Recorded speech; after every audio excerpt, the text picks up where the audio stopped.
Chapter 673. Just as the referee announced the start of the last round, the center of the arena suddenly turned dark. It was as though dusk had passed and night was coming. Ning Zitong's figure became extremely faint. She wandered in this world, as though she had returned to her own country. Her current fighting style was the complete opposite of before. She no longer pressed forward madly. Instead, she relied on her outstanding body movements to dodge or fight in the blink of an eye, not giving her opponent a chance to catch his breath. Instead, she was like a seasoned professional assassin. She carefully circled around, concealed herself, and patiently waited for an opportunity to strike. Her opponent wouldn't dare to let his guard down in the slightest. This was the mainstream fighting style of the Dark Sect. It was only then that Lu Qing understood the real reason Lu Yan had allowed Ning Zitong to fight last. After a tough match, she was severely weakened in all aspects. In addition, she was also injured. Such a strategy was indeed the best choice to win. No matter how tired or weak one was, as long as one still had the energy to fight, the Dark Sect martial artist could still succeed in a sneak attack and turn the tables. In the darkness, Peng Liyun wasn't in a hurry to attack. He wasn't focused on tracking the Phantom King either. Instead, he half closed his eyes as though he was sensing something. He turned a deaf ear to the killing shadows and illusions that appeared around him from time to time. He wasn't affected by them. 10 seconds later, another illusionary shadow protruded. It spread its fingers and grabbed at his back. At that moment, Peng Liyun's eyes suddenly opened. Rays of light gathered in his eyes, so bright that it was as though the sun had descended. Crack! A bolt of lightning streaked across the sky, illuminating the surrounding darkness. The illusionary shadow faded away, revealing Ning Zitong's beautiful face. Peng Liyun took a small step diagonally forward. He stomped on the ground, twisted his ankle, straightened his calf, and twisted his knee in reverse. He channeled his strength bit by bit, causing the muscles in his waist and back to bulge. In this move, he used multiple methods of exerting strength. However, they were all perfectly coordinated and merged into one, allowing the explosion to converge into a torrent. Bam! Like a giant swallowing lightning, Peng Liyun turned his body halfway, raised his arm, and threw a punch to the side, hitting Ning Zitong's phantom claw. In the blink of an eye, Ning Zitong suddenly flipped her wrist. With a slight dip of her waist, she turned her grip into a support and blocked the attack. She managed to avoid the damage caused by the brute force of the attack, but she also stopped her smooth footwork. Peng Liyun took advantage of the momentum to pull his arm back and turn to the other side. With his tall body, he released another Thor's hammer, accompanied by flashing arcs and violent silver light. Ning Zitong didn't have time to dodge. All she could do was lean back, clench her right fist, and lift it up to meet the punch. Boom! There was a loud explosion at the spot where Ning Zitong had been standing. Streaks of silvery white light flowed out. Black shadows suddenly scattered from Ning Zitong's body and flew in all directions like beautiful butterflies. They carried Peng Liyun's thunder force and power and disappeared into the distance. Strangely, almost all the power of the attack was neutralized. Lu Qing had seen this move before when he was fighting Dark Knight Bat. It was his opponent's life-saving trump card. However, compared to Ning Zitong, his technique was still too crude and inexperienced. After the swirling shadows took away the enemy's strength, it even left behind an illusory figure. Wasn't that just setting himself up as a live target? Ning Zitong, on the other hand, was nowhere to be seen. It was as if she had hidden in a black shadow or a butterfly. Taking advantage of the chaos, she dispersed. It was strange and demonic. Sister Ning lives up to her reputation as an experienced titled Mighty One. Priest didn't play around much today. He went all out from the start. It's a complete underdog against a stronger opponent. Lu Qing nodded. He predicted what was going to happen next based on the situation, and verified his own thoughts based on the feedback.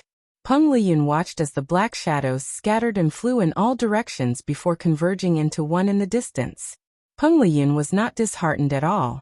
With a calm expression, he raised his hands and clapped inwards. Just as Lu Qing thought he was going to hear a bolt from the blue, the clap was a dud. It silently summoned a dark cloud that covered the area where the butterflies had gathered. Bam! Bam! A few bolts of green lightning fell like old trees, enveloping the black shadows. The light flickered, and the illusions distorted and dissipated. It was as if evil spirits from the gates of hell had met their natural nemesis. However, at that moment, a figure suddenly appeared behind Peng Liyun. It was Empress Luo Ningzitong. Her face was covered in darkness, and her entire body was ethereal. The butterflies that had gathered again were actually her bait. The Ghost King lived up to his name. It was hard to tell the difference between reality and illusion. The traps and loopholes seemed to be intertwined, making it hard for the opponent to guard against. Tensing up, Peng Liyun lowered his waist and bounced forward. At the same time, he clapped his palms together again for another clash. Boom! The ground exploded with a clap of thunder, causing Lu Cheng and the rest to feel a little dizzy.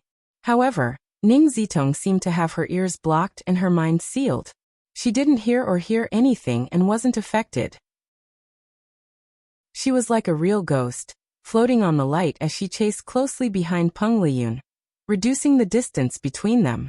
Peng Liyun pulled his palms apart, dragging out a thin purple thunder blade. Then he twisted his waist forcefully and turned his body halfway, aiming at the enemy. In the high-speed chase, although Ning Zitong had sensed it, she didn't dodge. Instead, she tilted her body and created a strong wind. The blunt knife pierced into her flesh. Purple lightning circled her shoulder and chest. Her flesh was scarred, and the smell of burnt flesh filled the air. Her injury wasn't light. Seizing this opportunity, she suddenly shook her hair, freeing the strands of black silk from their final restraints. Like countless soft whips, they whizzed towards Peng Liyun. She had actually turned her hair into a weapon. 3,000 strands of worry, soul-consuming whip of sorrow. Pa pa pa. The clothes on Peng Liyun's arms and the back of his body were torn apart, revealing streaks of blood that were beginning to swell and turn black. Meanwhile, the intense pain was like a torrent, surging towards his brain.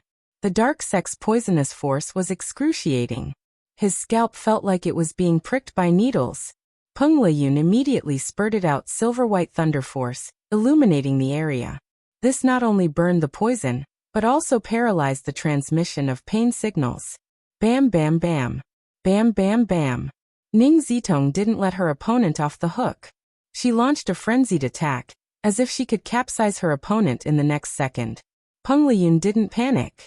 Using the punishment on behalf of heaven, or the 9 heavens ensemble, he continued to use his fists and legs to defend himself. After a tough battle, Ning Zitong couldn't attack for long. Just as she took a breather, she was immediately counterattacked.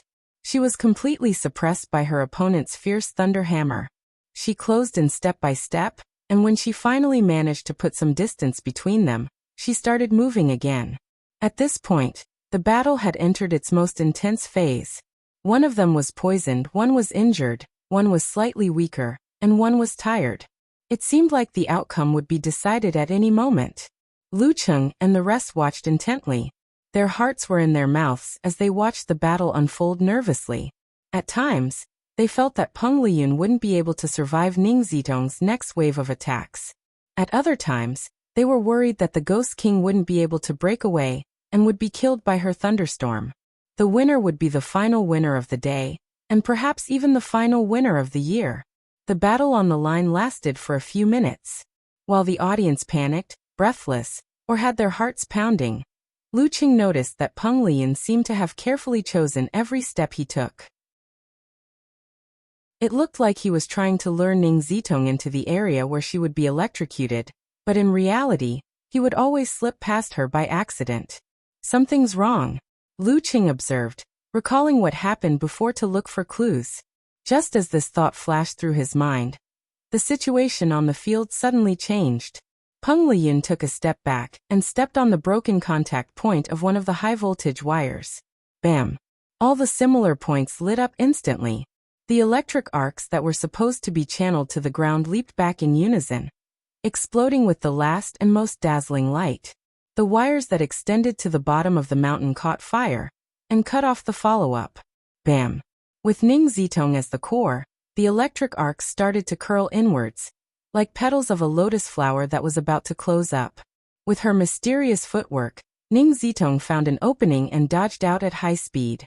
However, a shadow appeared in front of her. It was the shadow of a thunder giant that connected the sky to the earth. Peng Liyun stretched his limbs and bulged his muscles, becoming extremely tall. Using his arm as a giant hammer, he swung his fist forward under the protection of the thunder seals. A gloom appeared on his fist, drawing in all the electric arcs and transforming them into an aura of destruction. After brilliance comes eternal silence. After brilliance comes destruction. Lu Cheng's vision darkened as he heard the sound of his heart thumping. This Taoist brat has learned to be cunning. He knows how to set up a deceptive formation and launch a sudden attack. He knows how to use his ultimate move at the most opportune moment, instead of being forced into a corner. He won't win just like that, right?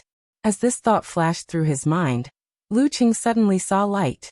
Seeing light in the extreme darkness was like seeing a volcano erupting, or the sun leaping out of the clouds. A ray of light parted the darkness. A fair, jade-like hand clenched and pressed down on Peng Liyun's fist as if it contained the world. Rumble.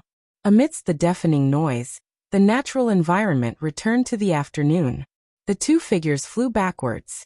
Ning Zitong was in tatters, smoking, and all her muscles were spasming. Peng Liyun's arm was fractured, and blood was flowing from his eyes, ears, mouth, and nose. When he landed on the ground, he trembled and staggered. Seeing this, Lu Cheng was stunned for a moment. He felt as if Taoist had stepped into a trap. Sister Ning seemed to be waiting for his final attack. Something that he comprehended from the Dark Sect and the Clear Jade chapter of the Forbidden Sect? Taoist didn't play around and instead fell for the trap. At this moment, Ning Zitong managed to do a forced concentration and lunged towards Peng Liyun. After a series of moves, she grabbed her opponent and threw him to the ground. Bam! Dust rose and a deep pit appeared.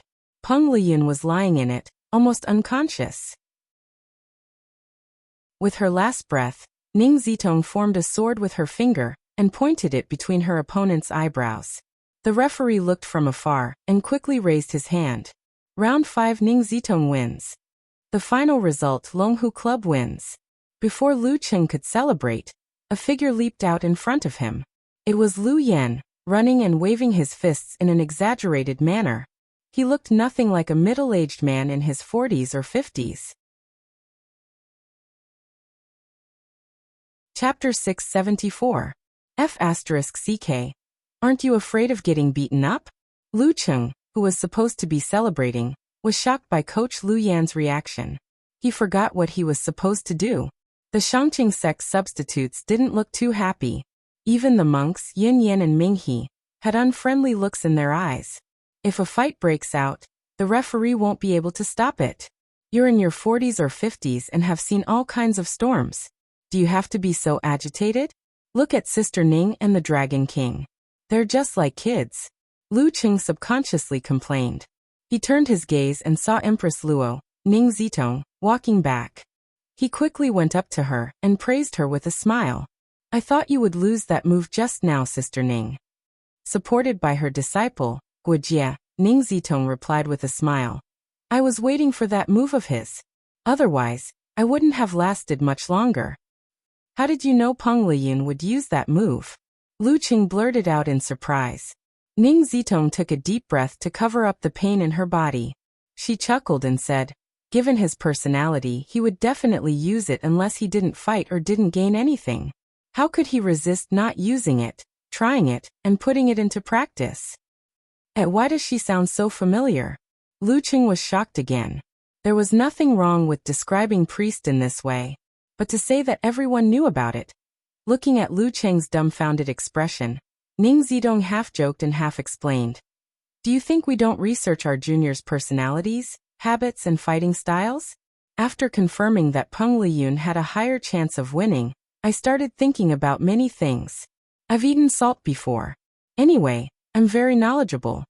TSK, as expected of the previous mighty ones. Priest is being targeted. What a wily old fox. Lu Cheng was enlightened. Immediately, he had a question that he was too embarrassed to ask. What kind of personality do I have in the eyes of the older martial artists? What kind of habits do I have? What kind of fighting style do I belong to? At this moment, Ning Zitong was disturbed by Lu Yan's celebration. She glared at him. This person is really the same as before. Don't worry about him. If he gets beaten up later, don't worry about him either. All right. Before Lu Cheng could finish his sentence, he saw the Dragon King, Chen Qitao, who had been sitting steadily like a mountain with his sternum broken, slowly stand up.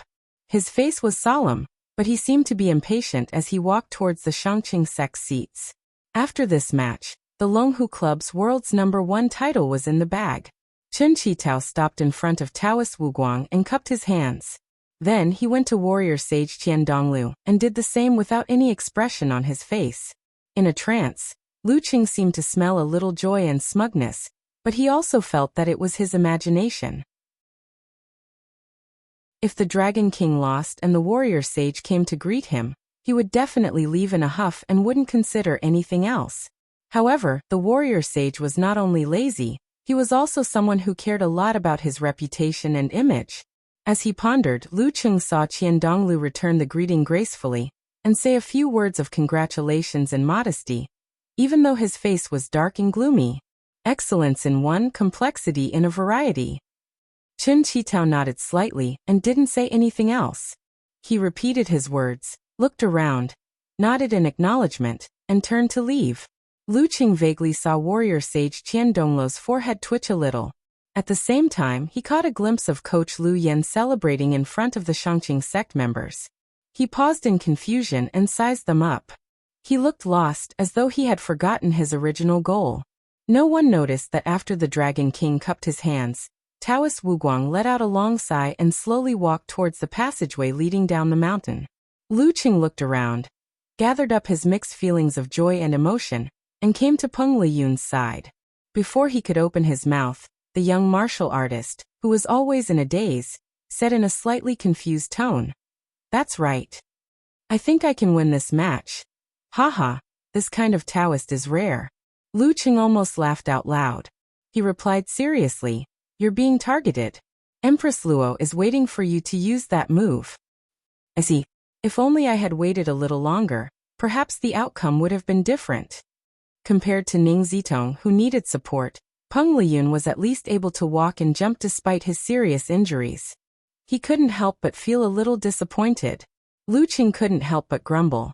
"Why didn't you tell me that you've comprehended the Forbidden Sect, Shangqing chapter?" "Didn't I tell you?" Peng Liyun's attention was diverted. He frowned and fell into deep thought. Then he answered his own question. "I was just about to type this a while ago when I suddenly thought of a recent astronomical discovery. That was it." Then, as usual, Lu Qing was about to complain when Peng Liyun retracted his thoughts and sighed with a smile. "Otherwise, you would have left me in the dust. You created your own path, mixing martial arts and cultivation. After reaching physical invulnerability, you improved the fastest among the three of us." Lu Qing didn't hide his path from Peng Liyun and Run Li. With their current status, strength, and insight, they would be able to hear and see something. "So you succeeded in comprehending it?" Lu Qing wanted to cover his face and sigh. "Taoist is really hot on my heels." In today's match, Warrior Sage, who had the home field advantage, was indeed better than Dragon King. Wu Guang Taoist was also slightly better than Empress Luo. Lu Cheng was the only one who could beat Taoist by a little. Based on the analysis of the cards, the chances of Longhu's side winning were next to none. However, by relying on targeted arrangements and accurate judgment when Yun Yin gave up on Peng Liyun, Longhu still won by a hair's breadth in the end. I'm about to become the champion of my first top-level professional tournament? I'm about to become a member of #1 in the world? Lu Qing felt as though he had just woken up from a dream. He was momentarily stunned. Perhaps it was because he had just participated in a match, but he wasn't emotionally prepared enough. Since they were in someone else's sect, the members of Longhu Club didn't stay long. They quickly went down the mountaintop and met up with their respective assistants. "You're so happy?" Lu Qing glanced at Amon's expression and asked casually as he sat by the window. Amon didn't hide her joy. Smiling, she said, "#1 in the world. And we have a bonus. This isn't a small amount." "No wonder." Lu Qing nodded in realization. "No wonder you're happier than me. At this moment, his phone signal had been restored. He had received many congratulatory messages. In a flash, Lu Cheng saw Yenjika setting off firecrackers expression. You're the champion of your first top-level professional tournament. That's exactly what I thought. Lu Cheng sighed while covering his face. I'm still a little dazed after just one match. You'll get used to it. There will be more in the future. Covering mouth and laughing expression, Yenjika replied. Tell me, have you ever dreamed of becoming the champion of a top-level professional tournament? Does this count as your first dream coming true? I have. But this time doesn't count. Wait until I become the main force. Clenching fist expression, Lu Cheng replied. Yeah. Eyes shining expression, Yenjika replied. Then let me ask you, how does it feel to fight the warrior sage? I'm still a distance away from him. I'm thinking, could Priest be the illegitimate son of the warrior sage? They're really similar in some ways. Lu Cheng snickered. He said he would use his left hand to fight me, and he really did use his left hand most of the time. Even if his right arm was injured, he still had a lot of options. It wasn't that the warrior sage's left hand wasn't powerful. It was comparable to other people's well-honed physical invulnerability secret arts. But there was no need to be so limited. Sex style, I guess. Yenjika replied hesitantly. She then asked with some doubt. What about fighting Taoist Wuguang? I always felt that this senior was nothing special. How did he become the leader of Shangqing sect, and a titled mighty one? Lu Cheng recalled carefully and suddenly realized. He used the sword manipulation technique. He had the supernatural ability to make people forget and ignore him. I have to record it in my notebook. I almost forgot about it. Luckily, Kuku reminded him. He quickly pulled out his notebook, intending to write down what he had learned and experienced. So impressive. Oh right, what's with the notebook? You've never mentioned it before. Dumbstruck expression, Yenjika replied. Lu Cheng scratched his head and smiled foolishly. I've mentioned it before. It's a notebook that records ordinary details. For example, things between us, the chat records I often send, and he even kept and collected these, much more detailed than me. Yenjika's mouth was half open and her eyes were shining. She said, come let me appraise it. The couple reminisced about the sweet memories of the past. Their conversation wandered until the girl left for the summit. After chatting with Kai Zongming and the others for a while, Lu Cheng put away his phone and looked out of the window. The mountains were clear and misty, surrounded by clouds. What a beautiful day. He couldn't help but sigh. The next step was to wait for Ku to return to China for the winter holidays.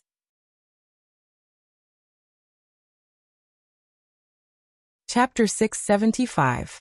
After a short rest and stabilizing of their injuries, the Longhu Club members left the hotel in the coaster and began their journey back south. By the time they reached Huaqing, it was already late at night. It wouldn't be an exaggeration to say that it was the middle of the night. I'll sleep in the club's room tonight. Lu Cheng walked out of the car and looked up at the sky.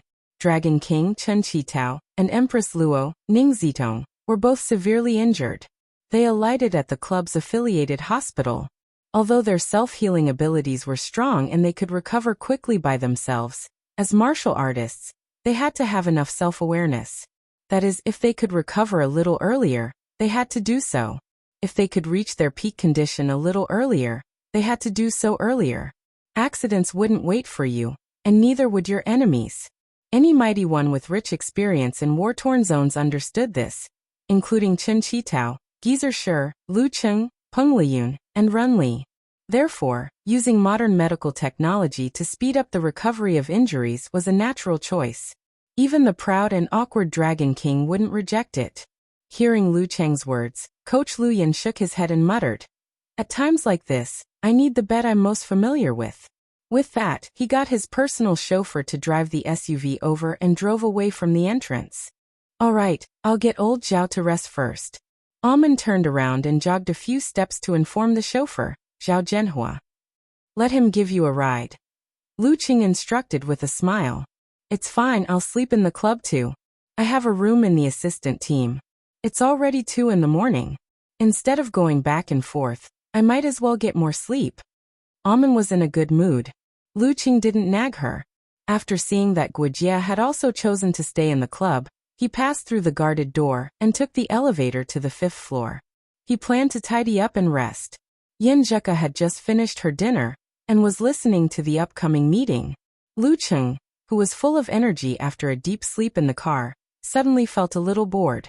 At this hour, other than a few night owls, no one he knew was active. Lu Qing stood by the window and looked at the lake in the distance. He looked at the flashing neon lights and the quiet and cold darkness. For some reason, he felt like he was the only one sober when everyone else was drunk.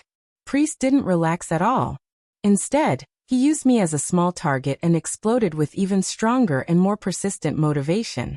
This time, they were able to win against the High Clarity sect mainly because of luck. If their superclass Taoist Yun Yin was not injured, everything would definitely be different. I did pretty well in this match and defeated the warrior saint, who only had a sliver of health left. However, the gap between us was still very obvious. He had to guard against arrogance and rashness, and continue to work hard. Lu Qing was suddenly in high spirits. He picked up his phone and sent a message to his little fairy. I slept too much. I'm going to train.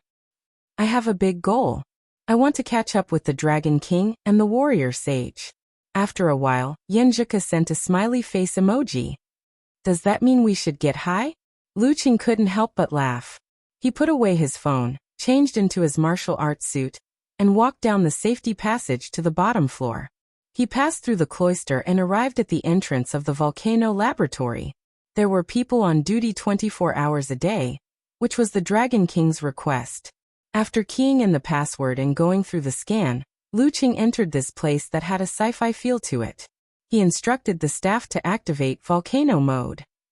In one of the silver white metal rooms, the heat was slowly eroding, gradually becoming scalding hot. Before long, the density of the air changed, causing the light to turn into a haze.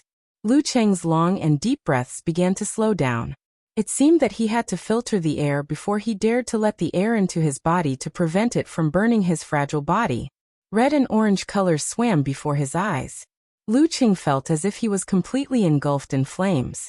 His skin and pores were burning painfully. Invigorated, he activated Emperor Yin Force and controlled the flames around him.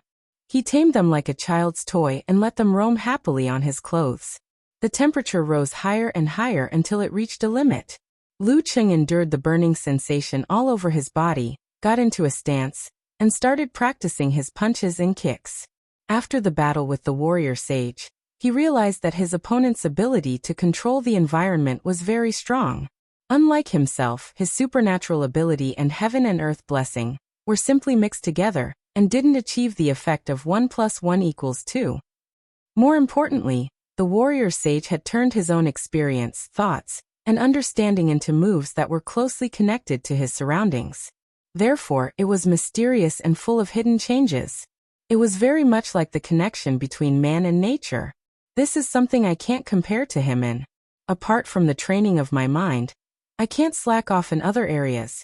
As he thought about it, Lu Qing became more serious in his training. There wasn't a single drop of sweat on his body, because it evaporated as soon as it came out. After an unknown period of time, he finally felt tired. He stopped his training and turned off volcano mode from the inside. Not bad. He smiled and warmed up his punches and legs. He slowly walked out of the laboratory and saw Guojie outside. Guojie expected to see Lu Qing coming for morning training, but she didn't expect him to leave. She was a little stunned and blurted out, "So early?" "You're pretty early too," replied Lu Qing with a smile. She's indeed a martial arts fanatic. Just watching from the side made her work harder. Guojie frowned slightly and didn't say anything else. She stepped into the volcano laboratory. Lu Qing laughed and walked into the quiet and empty corridor. The sky was still dark. The moon was low, and the stars were low. The faint light shone in quietly, dragging his shadow long. There was a hint of excitement in his tiredness. Lu Qing felt the cool breeze. His footsteps suddenly became lighter, as if the morning sun was coming after a long journey.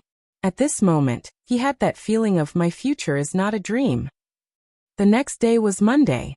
As usual, Lu Qing participated in the guidance class of the reserve team as a physical invulnerability mighty one.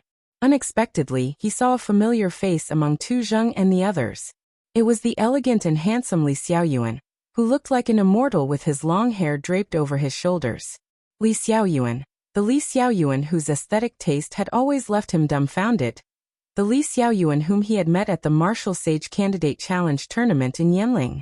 Isn't he from Haiyuan Club? Lu Qing muttered to himself, but he didn't show it on his face.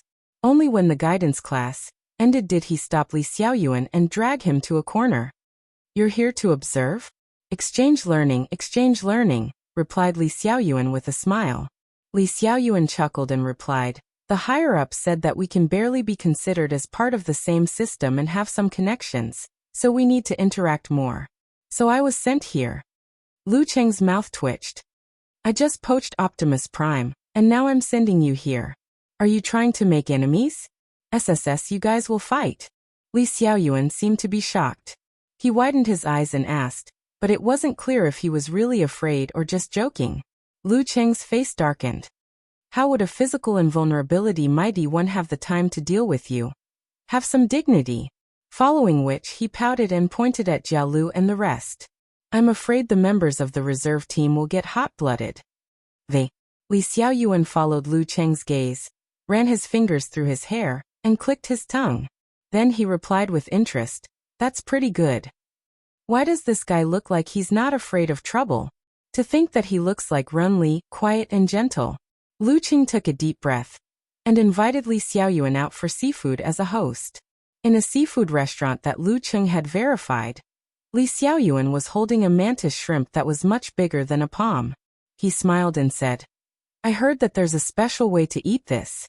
You can use a pair of chopsticks to get rid of the shell. Isn't that simple for us? Lu Qing chuckled and pressed down with his finger. A faint purple line of fire spread rapidly, and the mantis shrimp's hard shell opened completely, revealing the plump and fair flesh. Lu Qing stuffed it into his mouth. The light taste of salt mixed with the freshness and sweetness of the shrimp echoed perfectly in his mouth, making him sigh in satisfaction. This move. Li Xiaoyuan glanced at it and suddenly thought of something. Back then, in the Warrior Sage Challenge tournament, there was a mighty one with physical invulnerability in the first challenge tournament. I heard that they wanted you to be their guest this year? I don't think I'm available. Lu Qing shook his head and smiled. Actually, there are quite a few outstanding martial artists in the first challenge tournament. But that's it. Li Xiaoyuan shook his wrist and shook off the mantis shrimp's hard shell. He said as he ate, Yi Yaoting is still at 6th pin. She's the same age as me. Jiang Wan is also stuck here. It's impossible for her to reach physical invulnerability. I hope she can reach the inhuman stage soon. That guy who defeated you, Wang something, just reached 7th pin. Not bad. Speaking of this, he suddenly sighed with emotion. If I hadn't come to Guangnan to study, joined the martial arts club, and was not chosen by Haiyuan, I'd probably be like them now. It was really good back then. We were carefree all day long. Other than practicing martial arts, we also often caused trouble. When we were eating at the food stall, we had a group fight with some gang members not far from here. We beat them until their bones were broken. You don't look like a gentleman at all. Lu Qing was reminded of his college life and couldn't help but shake his head and laugh. Li Xiaoyuan also laughed and said, I've always been a person who doesn't talk nonsense when I can fight. Is this the gangster version of banished immortal? Lu Qing secretly complained. Then why did you go to Haiyuan? With your style, you should come to Longhu to practice the fire sect. Well, compared to a frontal attack, I prefer to attack from the side. Li Xiaoyuan answered frankly and self-deprecatingly. Lu Qing almost laughed out loud. He had a good chat with Li Xiaoyuan on similar topics. After all, they had known each other for a long time, and were both from the martial arts circle in the university. After eating and drinking, Li Xiaoyuan glanced at Lu Qing and tapped the rim of the cup. He sighed as if he didn't mean it. I hope I can make the great leap and reach physical invulnerability before you get the title. As soon as he said this, Lu Qing suddenly had a feeling that the bright moonlight had illuminated for years and illuminated countless different paths. At that time, who would have thought that he would meet Li Xiaoyuan in Guangnan today? One of them was at physical invulnerability, and the other was at inhuman.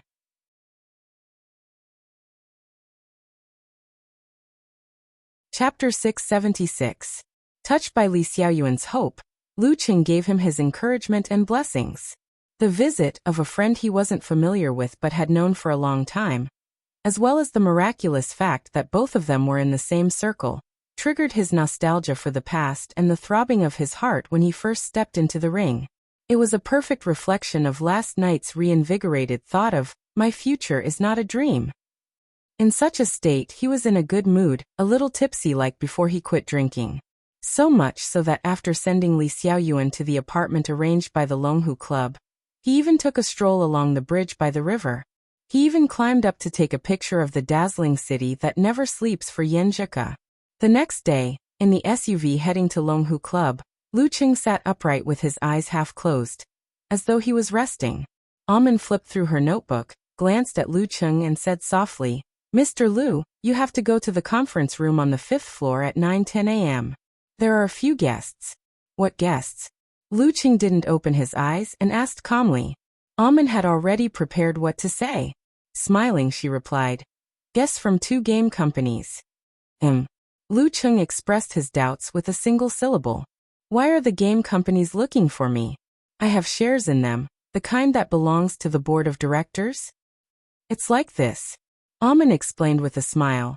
Your current endorsement contract and portrait rights are being handled by the foreign affairs team. They're going through the club's procedures. Recently, they've negotiated 2 game contracts. One of them is a console fighting game called The Great Martial Artist. They've spent a lot of money to obtain the authorization of most of the physical invulnerability experts. This allows ordinary people to control different mighty ones to compete for top titles. So they need me to work with them on the data modeling and the design of moves? Lu Qing had played similar games before. The once popular King of Fighters belonged to this category, so he was no stranger to the game. He already knew what was going on. Should be. Amin gave a positive answer and continued, the other one is called League of the Strong. It should be a real-time battle game for mobile phones. Lu Qing nodded slowly and said, then tell them in advance not to waste too much of my time. This kind of thing couldn't be done by an assistant. Okay. Amin replied calmly. After morning training and breakfast, Lu Qing changed into clean clothes and arrived at the conference room on the 5th floor on time. He saw the game company staff sitting on both sides of the table. Good morning, Mr. Lu, sorry for troubling you. One of the men wearing frameless glasses stood up and greeted him. Of course. Lu Qing didn't put on airs. Smiled. What do you need me to do? Actually, we have already built a model based on your recent few physical invulnerability level battles, and recreated the effects. However, as you have participated in too few battles, we are afraid that we might overlook something. Therefore, we still have to trouble you to do a simple data collection. Don't worry, it won't involve anything too specific. The man wearing rimless glasses explained with a smile. The other thing is the 3D model of your appearance and the design of the special celebration action. No problem, said Lu Qing after a short pause. After a while, all the problems were solved. His unique celebration action was also set to a long howl to the sky, spurting the starry sky. When the other team had also achieved their goal, they didn't dare to waste Lu Qing's time. They all got up and left. Thank you so much, Mr. Lu. This is our internal test. Just treat it as a demo. If you're free, you can play a few rounds and give us your feedback. Especially the parts about yourself, so that we can adjust them in time. The man wearing half-rimmed glasses bowed and handed Lu Qing a disc. On it was written, The Great Martial Artist. From their previous conversation, he could tell that Lu Qing was a gamer. We'll send you the demo as soon as possible, said the producer of League of the Strong. Sure. Lu Qing took the disc and watched them leave. When the door was closed, the conference room was empty again. He was silent for a few seconds.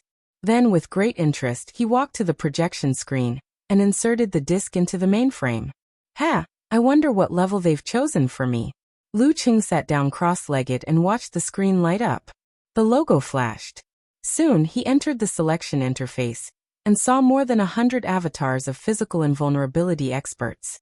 Unsurprisingly, he chose himself first. This face looks a little stiff. Lu Qing curled his lips. Then he glanced at the screen and pressed the random button.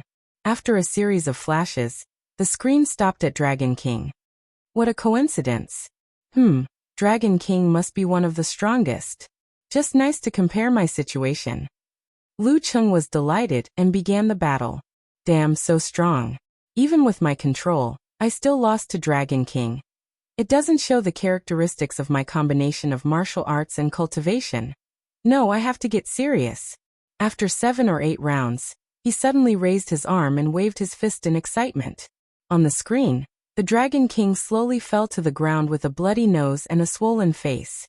Lu Qing himself was standing with a finger to his mouth. At this moment, the door of the conference room suddenly opened. Chen Qitao, dressed in dark green, walked in. His gaze was cast on the screen from a distance of about 10 meters. Lu Qing was stunned. I didn't even notice someone approaching, as expected of Dragon King. Chen Qitao stared at the screen, and then slowly looked at Lu Qing. His expression didn't change, but his footsteps paused. Would you believe me if I said it was random? Lu Qing's mouth twitched as he muttered to himself blankly. On the flight from Brutale to Huaqing, Yanjeka put down her first-class seat and planned to sleep under the blanket. When I wake up, we'll be landing soon, she thought to herself. According to her original plan, she was supposed to return to Xioshan and spend some time with her family before heading south. However, on the day of the ticket booking, she unexpectedly chose Huaqing. It must be because someone's willpower was too strong and produced a curse effect. Yes, that must be it. Yanjika muttered to herself. She began to empty her mind and fell into a deep sleep. After sleeping for an hour or two, she slowly woke up. She turned her wrist to look at her watch, then fell asleep and woke up again to check the time. After a few times, she adjusted her seat to a reclining position. She took out a book and flipped through it in boredom. The number of times she looked at her wrist became more and more frequent. After a while, she even picked up her backpack and took out some materials to pass the time. However, she couldn't fully immerse herself in it and couldn't come up with an answer for a long time. Phew. She exhaled and looked out of the window. All she saw were the dark clouds and the light from the wings. It was peaceful and quiet. In the speeding silver-gray MPV, Lu Qing had a piece of tape on his mouth. He looked like he was about to fall apart. Dragon King is so serious and violent even during sparring. He can't really care about that matter, right? Lu Qing wanted to cover his face and sigh. He glanced out of the window and suddenly remembered something. He struggled to sit up straight and said calmly, "Ask old Zhao to drive to the nearest import and export supermarket. His parents bought groceries there when they came to Huaqing." Amin was stunned at first. Then she said, "Mr. Lu, what do you need? I can buy it. You don't have to make the trip." "It's fine. I'm bored at home every day. I need to go out for a walk." Lu Qing smiled and rejected his assistant's good intentions. After some traffic jams, the MPV arrived at its destination. Lu Qing put on his black-rimmed spectacles and a woolen hat. He walked to the entrance of the supermarket leisurely. Amin was stunned. After entering the supermarket, he found a trolley. Just like when he was in Connecticut, he strolled through the fresh section and other places. When he saw good ingredients, he would pick a few boxes. At the same time, he was thinking about what dishes to make and what ingredients and seasonings he needed. After strolling around leisurely, he pushed the cart full of groceries to the cashier counter. There were many old men and women in front of him. They turned back to buy other items and gave up on some that they decided not to buy in the end. After waiting patiently for a while, Lu Qing paid with his phone. Carrying 3 big bags of food, he walked out of the supermarket quickly. He didn't look much different from the pedestrians, except that he didn't seem to use much effort. Amin sat in the car and happened to see this scene. For a moment, she couldn't believe her eyes. It was her first time seeing Mr. Lu like this. She didn't expect him to have such a side to him.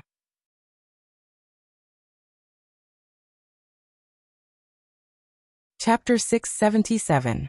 A little past 4 in the afternoon, watching Haeshui Airport, International Arrival Hall. Lu Cheng was in his usual disguise. With his hands in his pockets, he patiently waited for the arrival of the flight. From time to time, he would look up at the big screen to confirm the current situation of the plane and the exit. Time flew. When the app finally gave him a reminder, he changed his posture slightly and cast his gaze towards the exit. Although he knew he would have to wait for a while, he still scanned his surroundings. As he picked up his phone to reply to Yenjika's message, he sized up the front and reflected his surroundings. In less than 10 minutes, a familiar figure leaped into his eyes. The girl was wearing a pair of loose black casual pants and a thin white turtleneck sweater. Other than that, there was nothing else in her outfit. It was refreshing and simple. Compared to her schoolgirl look in the past, she seemed to be more intellectual now. When Lu Cheng saw Yenjika, she also noticed him. Their eyes met and seemed to be staring at each other. The corners of his mouth curled slightly. Lu Cheng took a few steps forward. With one hand, he took his fairy's luggage and the 2 bags she was carrying. With the other hand, he held her soft, slender hand.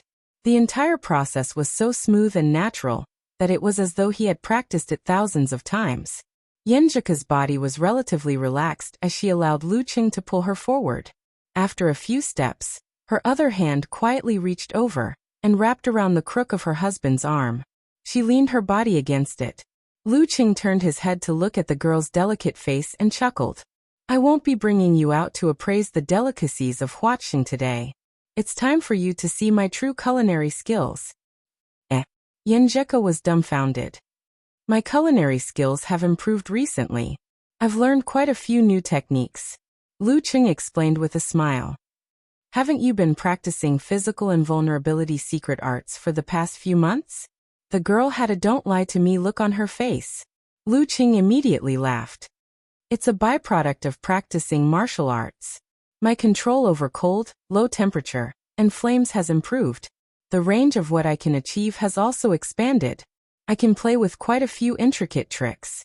As for cooking, isn't it all about using fire, low temperature, and quick freezing? Hee, I can make you a real omelet, ice cream, and other low-temperature dishes." Frying an egg on the palm was a saying in Xioshan. In general, it meant, "If you can do this, I'll fry an egg on the palm for you." It meant that it was impossible. Yenjika's mouth was half open as she listened to Lu Cheng's eloquent speech.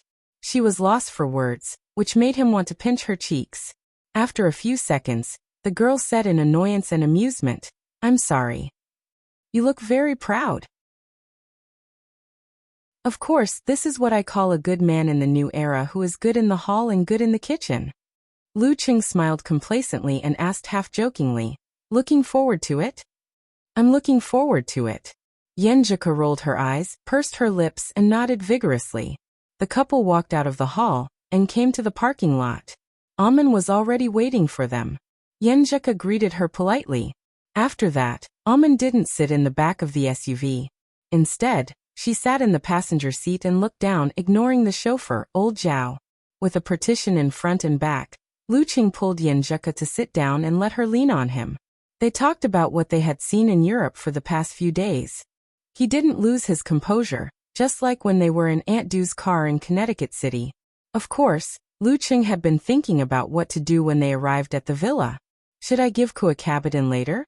My eyes must be deep, my movements must be controlled, and not too intense. While he was thinking, the SUV turned into the villa area by Xiaopei Lake and stopped at the door. After watching Amen and old Zhao leave, Lu Cheng unlocked the door and stepped into the house. His left foot was slightly hooked as he waited for the door to close. At this moment, he felt a grip on his arm. The beautiful face in front of him was enlarged, and there was a touch of warmth on his lips. Yenjika's heels landed on the ground. She looked to the side and walked to the living room. She raised her chin slightly and said, "Hurry up and cook for me." Lu Cheng touched his mouth and said with a smile, "Okay."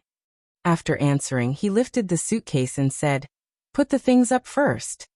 "Okay." Yenjika looked around curiously, comparing it with her original design ideas and what she saw in the videos and photos.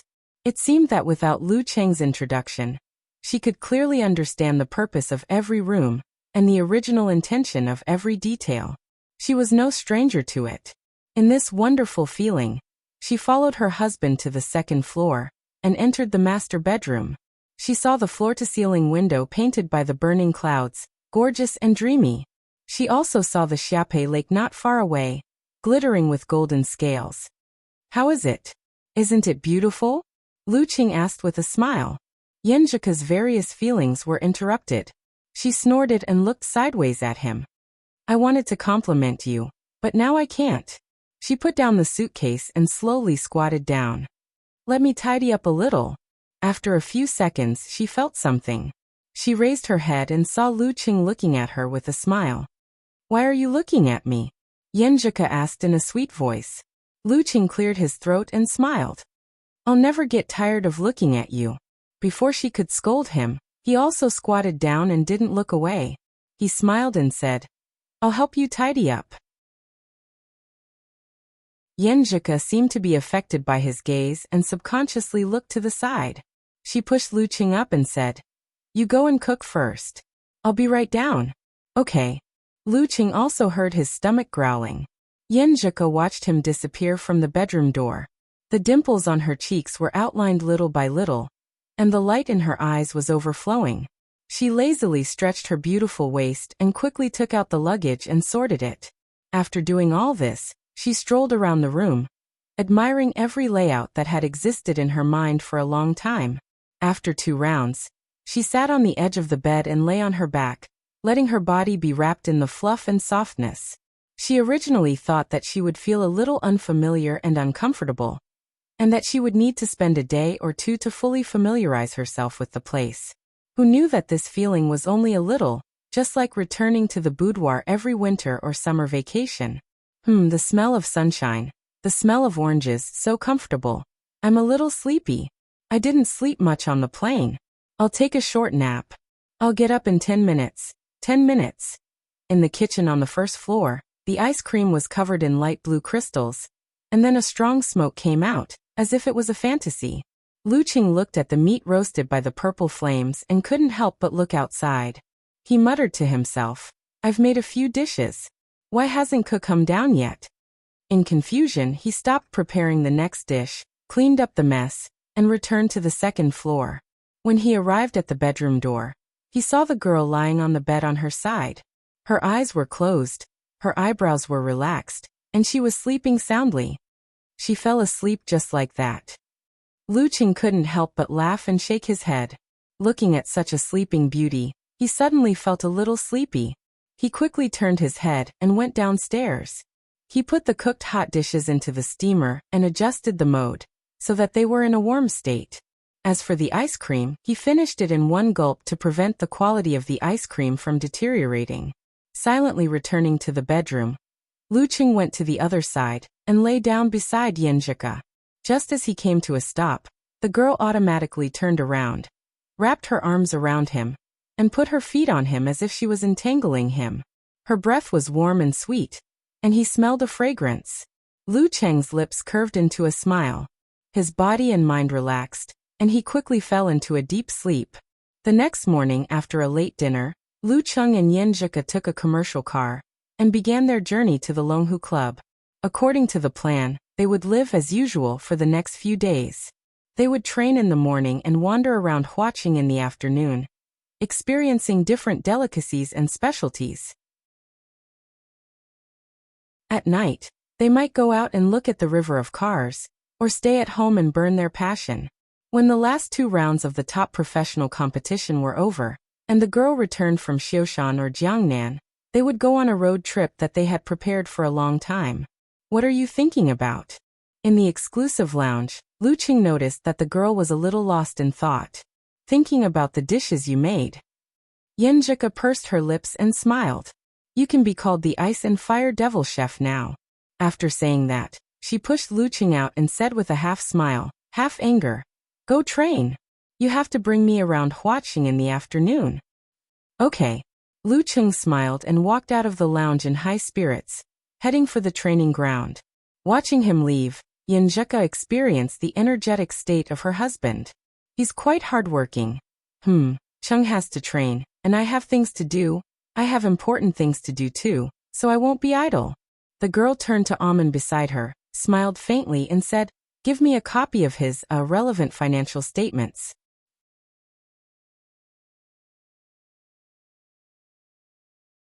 Chapter 678. At noon, Lu Qing left the volcano laboratory. Wiping his forehead and face with a white towel, he took the elevator back to his personal lounge. As a person who cared about his image, he wouldn't simply evaporate his sweat to avoid affecting the breathing of the living creatures nearby. Lu Qing opened the door and stepped in. The words he was about to say were swallowed back in his throat by the quiet atmosphere. In the office-like room, golden sunlight shone in through the floor-to-ceiling windows, dyeing everything in brilliant colors. Even Yenjika's black hair was shrouded in halos, giving her the feeling of an oil painting. The girl rested her chin on one hand and clicked on the mouse with the other. She was focused on the computer screen.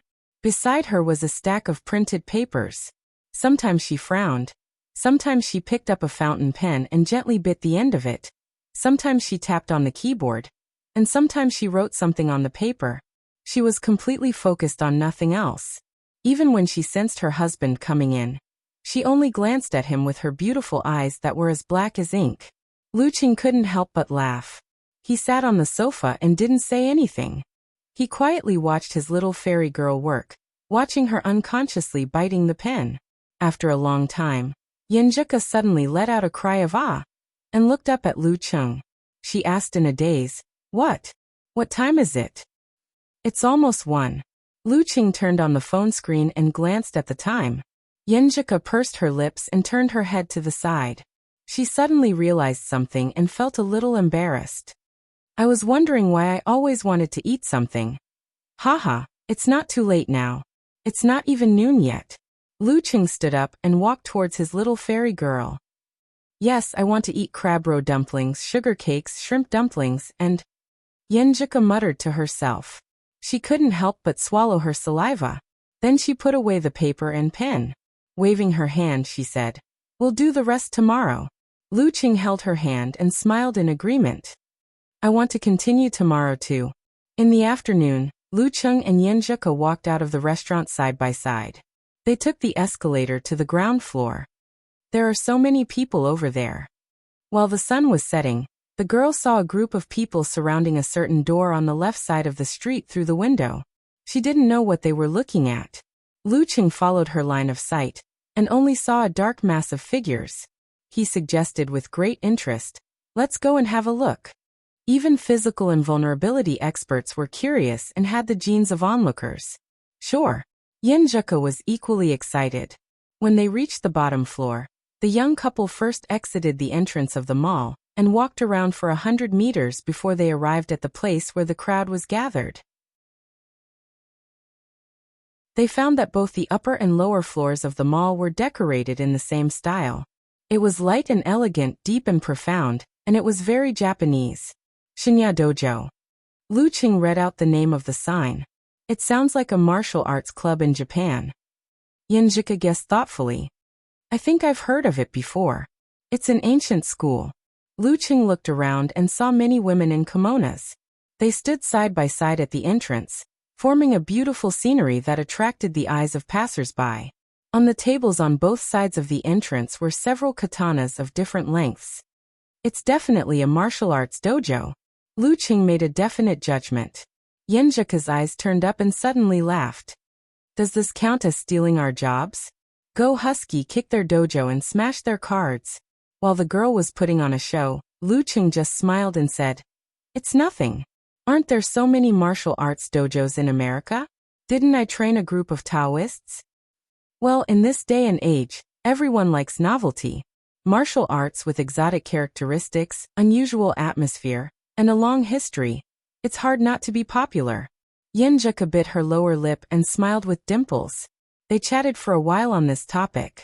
She pointed at the entrance and said, Shall we go in and have a look? Forget it. If I go in like this, it'll be a challenge even if it's not a challenge. And it'll be bullying the weak. Lu Qing hesitated for 2 seconds. Yenjika puffed up her cheeks and nodded slightly. You're right. Besides, there's nothing to see in a dojo that's open to the public. On the second floor of the Shinya dojo, a girl in a red and white kimono strolled to the window and looked out at the bustling business district nearby. She was a little over 160 centimeters, with baby fat on her face. Her eyes were clear and deep. She was none other than Kaori Karasawa, the successor of the Shinjai sect. Kaori-chan, what are you looking at? A girl with slanted bangs slowly approached Kaori Karasawa. Her facial features could only be described as clean and natural, but when she smiled, her eyes were curved and radiant. Kaori Karasawa held a sheathed tachi in her hand and replied with a relaxed expression. Just by looking at this bustling city, there doesn't seem to be much difference between China and America, except for the language. But the unique feeling of walking is completely different. Do you Shinjai sect people speak so strangely? It feels like a real monk. The girl who asked the question smiled. Let's talk about you instead. Why did you suddenly apply for a visa to come to China? Didn't you just enter the realm of God not long ago? Kaori Karasawa scanned the streets and confirmed a few surveillance points. Suddenly she sighed and said, I'm here to fulfill a wish. During the King of Youth Pro League, I clearly advanced to the inhuman stage earlier than China's Peng Kuan. Yet I lost to him. It was partly because I didn't use a real weapon, and partly because he was indeed very strong. That time, I told myself to challenge him again with all my might. When I returned from the war-torn zones 2 months ago, I realized that even Peng Kuan's speed of advancement had surpassed mine. I didn't want to wait any longer. I was afraid I would lose my courage if this continued. So, after I mastered all the sword techniques of the Shinjai sect, I immediately applied to come here. Peng Liyun, why didn't you go straight to Hudong? Asked the girl with slanted bangs with a slight frown. I wanted to walk around for a while to build up my momentum. Looking down, Kaori Karasawa was stunned when she saw a familiar figure. It was Lu Cheng with his black-framed glasses and dark beanie. Lu Cheng sensed the pull of her aura. Lifting his head, he looked towards the window on the second floor, and met a pair of eyes that were as deep as an ancient well. Kaori Karasawa naturally gathered her momentum.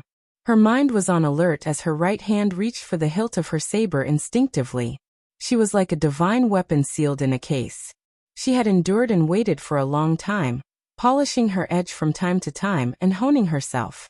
She was about to shine brightly and cleave the heavens. At this moment, she felt as though Lu Cheng had disappeared. Before her was boundless darkness and majestic stars. If she got too close, she would melt. If she got too far, she would freeze. It was so vast, so magnificent, yet so dangerous and so terrifying. Kaori Karasawa felt as though if she were to strike with her saber, she would only be able to create a few ripples. It was just like how she used to train her swordsmanship under the stars. Her target could be a waterfall, a bamboo forest, or a boulder, but never the night sky. That would be a waste of energy and wouldn't be of any use. Her right hand rested on the hilt of her saber for a long time. The universe receded and the stars faded. Lu Cheng retracted his gaze and pulled Yanjuka to the other end of the street. What happened just now? Asked the girl, unable to hide her confusion. Lu Cheng's lips curled slightly as he replied calmly, a former opponent. She has also advanced to physical invulnerability. On the second floor, Kaori Karasawa took a deep breath as she watched the two disappear into the distance. She had long heard about his advancement to physical invulnerability. She had also seen his recent battles and understood his current standards. However, compared to her previous encounters, he seemed to have undergone some fundamental changes. He had become very strange, so strange that there was no precedent. It was also strange that she couldn't draw her saber. Seeing Kaori Karasawa remain silent for a long time, the girl with the slanted bangs waved her hand and said, Kaori-chan? Huh. Kaori Karasawa tilted her head in confusion and returned to her senses. What are you thinking about?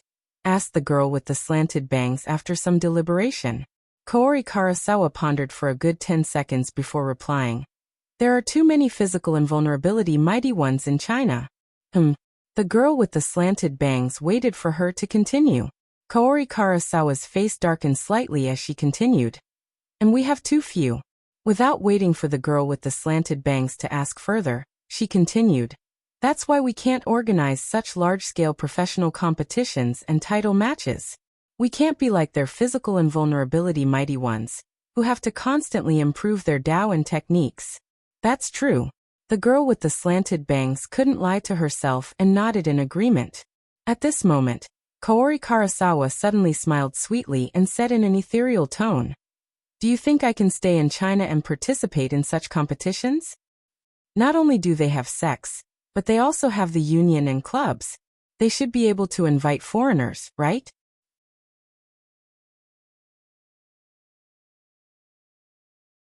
Chapter 679. Lu Qing naturally didn't know about Kaori Karasawa's change of heart, nor was he interested in finding out. After spending a few days with Yenjika, he sent her on her way back to Xioshan. After 2 more rounds of competition, this year's top-tier professional competition finally came to an end. Longhu Club lived up to expectations and won the title of world number 1. Lu Qing, on the other hand, felt a little uneasy as he had only played 3 main roles. He secretly made up his mind to play a more important role in the new competition after the Chinese New Year. For this, he gave up on the other challenge tournaments in January. He planned to relax, sharpen his blade, and accumulate experience. Apart from this goal, he also wanted to pick the key players in the new round of 5 title competitions. He wanted to strive for a breakthrough ranking and even fight for the right to challenge. This was a goal that Wisdom King Zhihai couldn't achieve even after a year and a half of physical invulnerability. Only warrior sage Qian Donglu and a few others had achieved it. However, Lu Qing explained it to Yenjika in his own words. If a man doesn't have dreams, what's the difference between him and a salted fish?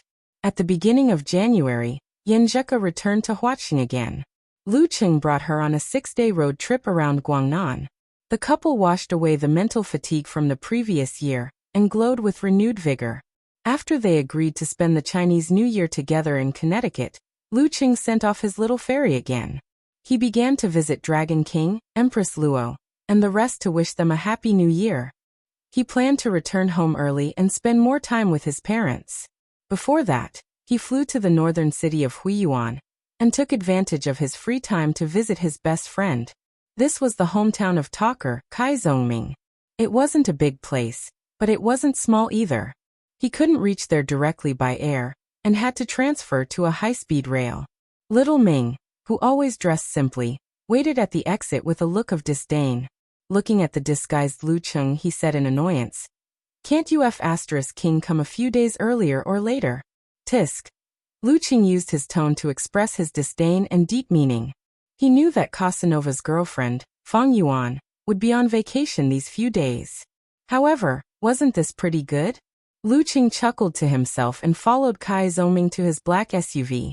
He opened the trunk and put his luggage inside without a care in the world. "Why don't you try our special barbecue first?" Kai Zongming suggested. "Sure. Didn't you always say that Huiyuan's roasted lamb tail is the best?" Lu Qing recalled Talker's previous boast. Kai Zongming skillfully turned the steering wheel and said, "You'll know once you try. The meat is very lively, very tender, and very fragrant. Once you bite into it, that feeling. When I was in middle school, because I practiced martial arts for 3 days and 2 days, after self-study at night, I was often very hungry. Every time I didn't go home, I would order 10 skewers of lamb's tail outside the school. 10 skewers. TSK. That taste is something I will never forget for the rest of my life. Damn, you used to have a lot of pocket money. When I was in high school, I had to save for a few days to afford barbecue skewers. Not to mention when I was in junior high school. I even bought breakfast on credit." Lu Cheng's exclamation was not the main point at all. "Please respect a rich second generation." Xiaoming gave a concise and comprehensive answer. After chatting for more than 10 minutes, he drove to a rather bustling commercial street and found a barbecue shop at the back. 20-40 skewers of lamb's tail. Do you want large kidneys?" Kai Zongming picked up the menu and looked at Lu Qing with an ambiguous smile. "What's with that expression?" Lu Qing made a disdainful gesture. "You're sleeping next to me tonight. I'm afraid you'll attack me at night if you eat too much large kidneys." Kai Zongming made a dirty joke. Then he rattled off a list of dishes to the waiter. While waiting for the barbecue, Lu Cheng, as a guest and a junior, asked with concern, "Hey talker, how's your dad's body recently? His complexion is better, but..." Sigh, he won't listen. The doctor asked him to stop drinking, but he won't. He has to drink a glass every day at noon and at night. When I tried to persuade him, he would get angry and say that there's no point in living like that. He'd rather die. Kai Zongming spread his hands and said, "What can I do? I'm also very desperate. It shouldn't be a problem to drink a little, as long as you don't overdo it." Lu Qing knew nothing about this, so he could only comfort him casually. Following this topic, Kai Zongming talked about his life in the past few months. "I find that doing business is really tiring. I have to force a smile every day, entertain people I don't want to entertain, and say things I don't want to say. You've learned to be sentimental?" Lu Qing comforted him in a joking way.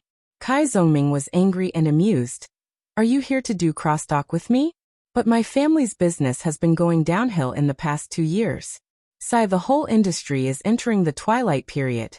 The smaller scale companies are going bankrupt one after another. I want to take this opportunity to slowly liquidate and let my relatives and friends understand the direction of the wind. They can quit. If they want to take over, I can directly transfer it to them. What about after that? Wouldn't you be unemployed then?" Lu Qing teased. Kai Zongming snorted and waved his hand heroically. "My family is still strong. Did you see that commercial street just now? 1/3 of the shops are ours." "Damn." Lu Qing laughed and said, "Then should I call you Kai Bancheng? Can't you count? It's obviously only 1/3. Little Ming retorted. Then he sighed with emotion. "Then I'll be free and easy. I'll continue to practice martial arts while doing live streaming. I can live at home for half a year and stay in the capital for the other half." Live streaming. Lu Qing caught the keyword and asked in confusion. Kai Zongming laughed and said, "I've been watching live streaming of martial arts competitions on the internet recently, and found that many commentators are not only bad at martial arts, but also boring. So I just casually made a live streaming room, and plan to show them what professionalism and style are." "Haha, then I'll help you with a small advertisement later," Lu Qing said with interest. Kai Zongming hurriedly waved his hand. "No, not at the moment." "Why?" Lu Qing was surprised. Kai Zongming answered with a serious face, "I want to rely on myself to try." Without waiting for Lu Qing to speak, he pointed to himself and said, "Do you see my handsome face? This time I want to rely purely on my own talent. This kind of pain is not something an ordinary guy like you can understand. Get lost." Lu Qing and Kai Zongming looked at each other and laughed together. After laughing for a while, Little Ming wiped the corner of his eyes and said, "To be honest, this is just for fun.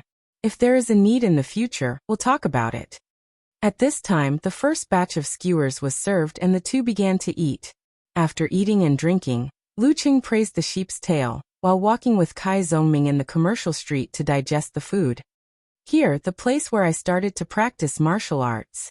While walking, Little Ming pointed to a martial arts dojo by the street. The name of the dojo was, as expected, ordinary. It was called Huiyuan Stars. When the kidnapping happened, Lu Qing recalled the conversation in the past. "Yes." Kai Zongming smiled and said with half emotion and half longing, "Every time I pass by here, I think that if I'm really free, I'll still try to practice martial arts. Not necessarily on this path, but at least I'll have a taste of the dance stage. Otherwise, I won't be satisfied." "Damn it. What do you mean by round and bright? You make it sound like a man can get pregnant." Lu Cheng's mouth twitched and said, "Talker, I think you shouldn't do a live broadcast as a commentator. Do a live broadcast as a crosstalk. Yes, you'll definitely be popular."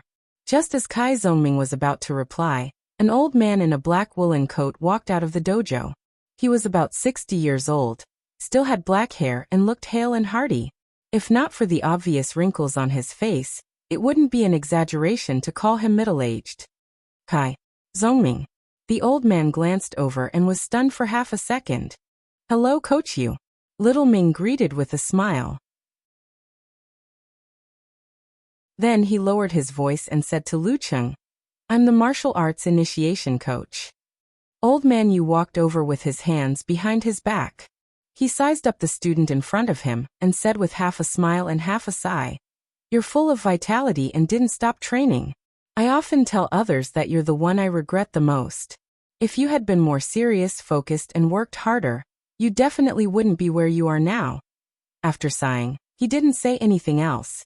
After a few words of greeting, he patted Kai Zoming on the shoulder and slowly turned to leave. "Your initiation coach is pretty good." Lu Qing listened quietly and sighed with emotion as he looked at the back of Old Man Yu. It's been so many years, but he still remembers Talker. Kai Zoming chuckled and said, "Coach Yu is indeed a good person. He's an elder worthy of respect. The only problem is that he's too prideful and likes to take advantage of others." "Ah, what do you mean?" Lu Qing asked, amused. Kai Zongming pointed at the entrance of the Martial Arts Center and said, "Songqing University Martial Arts Club used to be quite famous in the country. Once when I passed by here, I saw my poster. It said something like outstanding student, and Lu Cheng and Lin Kei's teammate. It's so King embarrassing." Haha. Lu Qing laughed out loud. Old Man Yu strolled down the street and subconsciously looked back.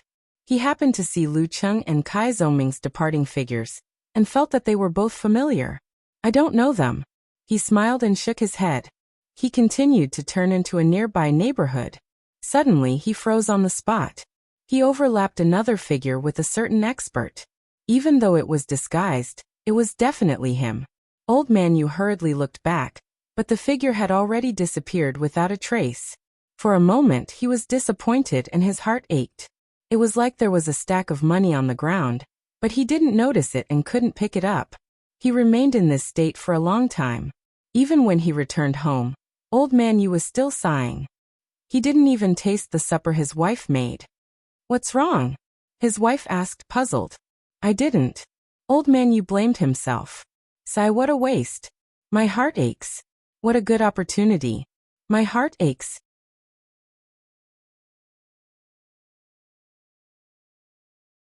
Chapter 680.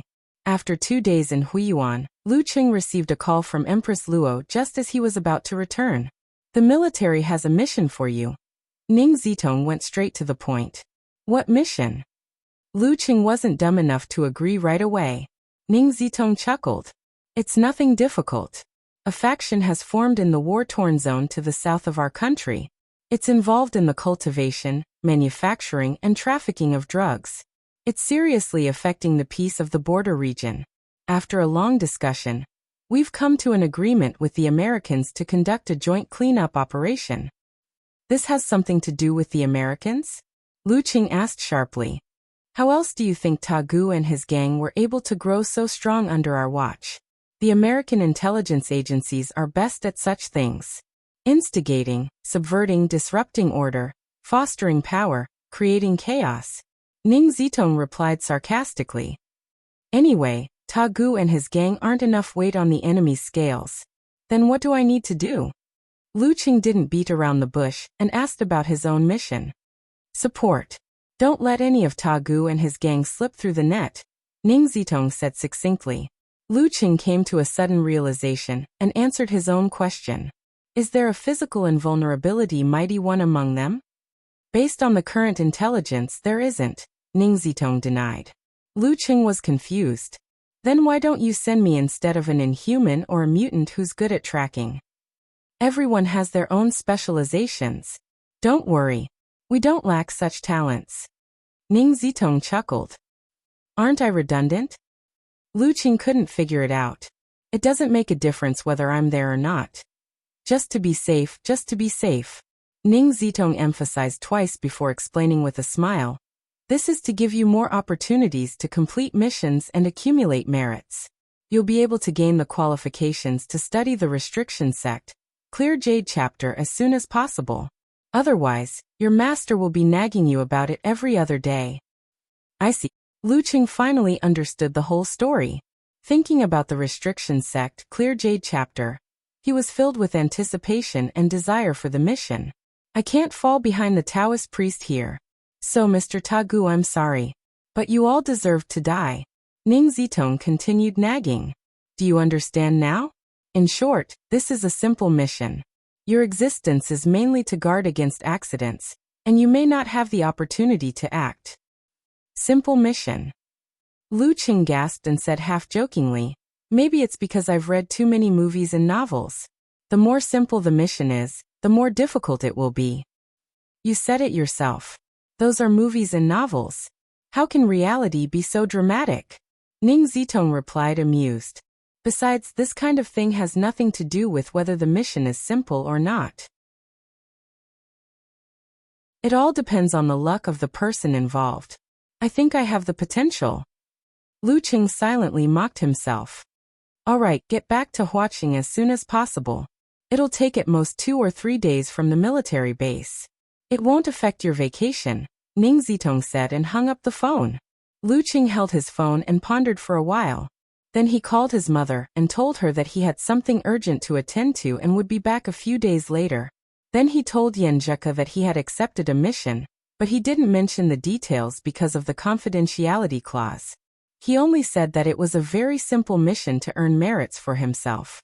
After doing all this, he got Amen to help with the subsequent procedures for changing the contract. What's up? Kai Zhongming stopped his car outside the high-speed rail station and asked without hiding his curiosity. Yeah. Lu Qing nodded solemnly. He got out of the car and grabbed his luggage. Seeing his serious attitude, little Ming was a little scared and didn't know what to say. Just then, Lu Qing turned around and waved his arm.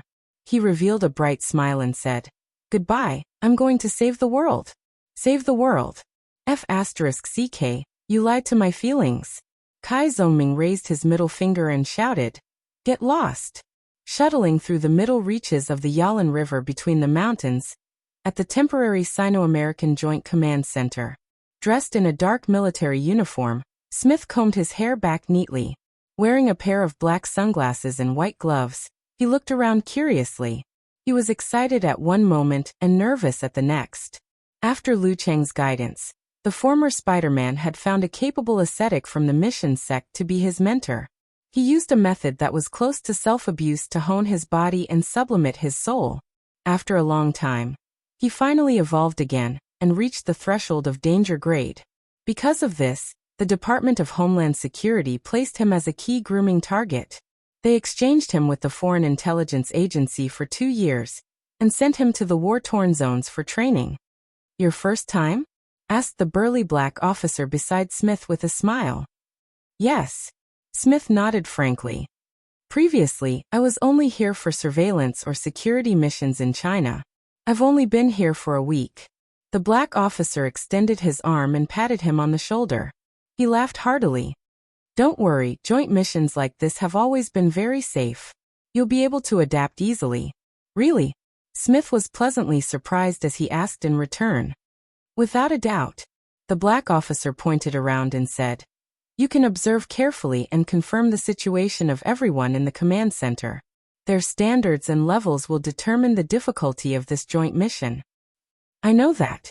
Smith answered softly. Just a moment ago, his boss had explained to him one by one. In the Joint Command Center, half of them were commanders and staff officers. There was no lack of experts who had reached the danger grade. The other half were the upper echelons of the Special Operations Forces. Some were experienced in the mountains, some were skilled in combat, but only a few were at the danger grade. From the looks of it, the Joint Sweep mission is at the danger grade? With his current strength and enhanced spider web, as long as he wasn't reckless or impulsive, he could indeed guarantee his safety. As Smith's thoughts raced, the black officer led him to the door. You know? That's good. There's no need to waste time. Anyway, remember, this is a preparation that includes unexpected situations. The actual danger will be even lower. Have a good sleep later, and maintain your mental strength for the operation. Phew, then I'm really relieved. Smith secretly heaved a sigh of relief. It's better to start simple as a newcomer. The higher-ups are still taking care of me. At this time, the door of the Joint Command Center was suddenly pushed open. A few Hua nationals swarmed in from outside. The figure of the leader suddenly jumped into Smith's eyes. The lines of his facial features were firm. His eyes were dark and deep. His hair was cut short, and his appearance was ordinary, but he had a steady and intimidating aura. This figure was so familiar that Smith was stunned on the spot. A few words suddenly appeared in his mind. Lu. Terror grade. Troublemaker. Terror grade. Again. Oh. Smith stared blankly and silently muttered in Huanation. Motherf asterisk cur. P.S. It's a bit of a language block.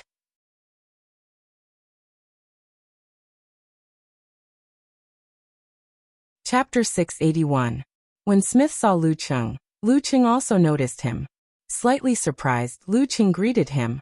I didn't expect to see you here. Spider was transferred to the war-torn zones. And he was dressed like a dog. Smith's lips twitched and he smiled bitterly. Lu, I should be the one saying that. He had crossed the ocean and entered the war-torn zones. How could he be related to this troublemaker? Lu Cheng chuckled when he heard the resentment in Smith's voice. In China, we call this fate. My Chinese teacher told me that there's a type of fate called ill-fated, Smith muttered. Spider, you have a talent for crosstalk too. Lu Cheng was at a loss for words, not knowing how to respond. Since the Joint Command headquarters was a public place, it was best not to show too good of a relationship. Otherwise, people might think that something was amiss with the surveillance. He didn't say anything else and just nodded. After the small talk, he was introduced to the American higher-ups and the Special Forces members who would be working with him later. Who is he? Dwayne looked at Lu Cheng's back and asked Smith in a low voice. Judging from the way he was surrounded, he must be of high status. You don't know? Smith asked in surprise. Dwayne's dark face reddened slightly as he rubbed his hands together in embarrassment. I've been in the war-torn zones for 3 years. The information I receive from the outside world is filtered. Smith pondered for a few seconds. To put it simply, he's a newly promoted terror grade expert. Terror grade? Dwayne gasped. The higher-ups don't seem too optimistic about this mission.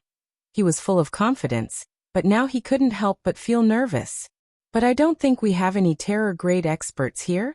Smith calmed down and noticed something that didn't make sense. Indeed, China's judgment of missions is different from ours. They're always too cautious. Dwayne nodded thoughtfully, his heart slowly calming down. He trusted his comrade of 3 years even more. This was the reason why he was able to survive until now. Without waiting for Smith to speak, he smiled. Do you know him? He went to Connecticut before. I was in charge of surveillance. He was only a danger grade expert, so we communicated, Smith answered frankly. That means you're friends. Smith, you should be happy.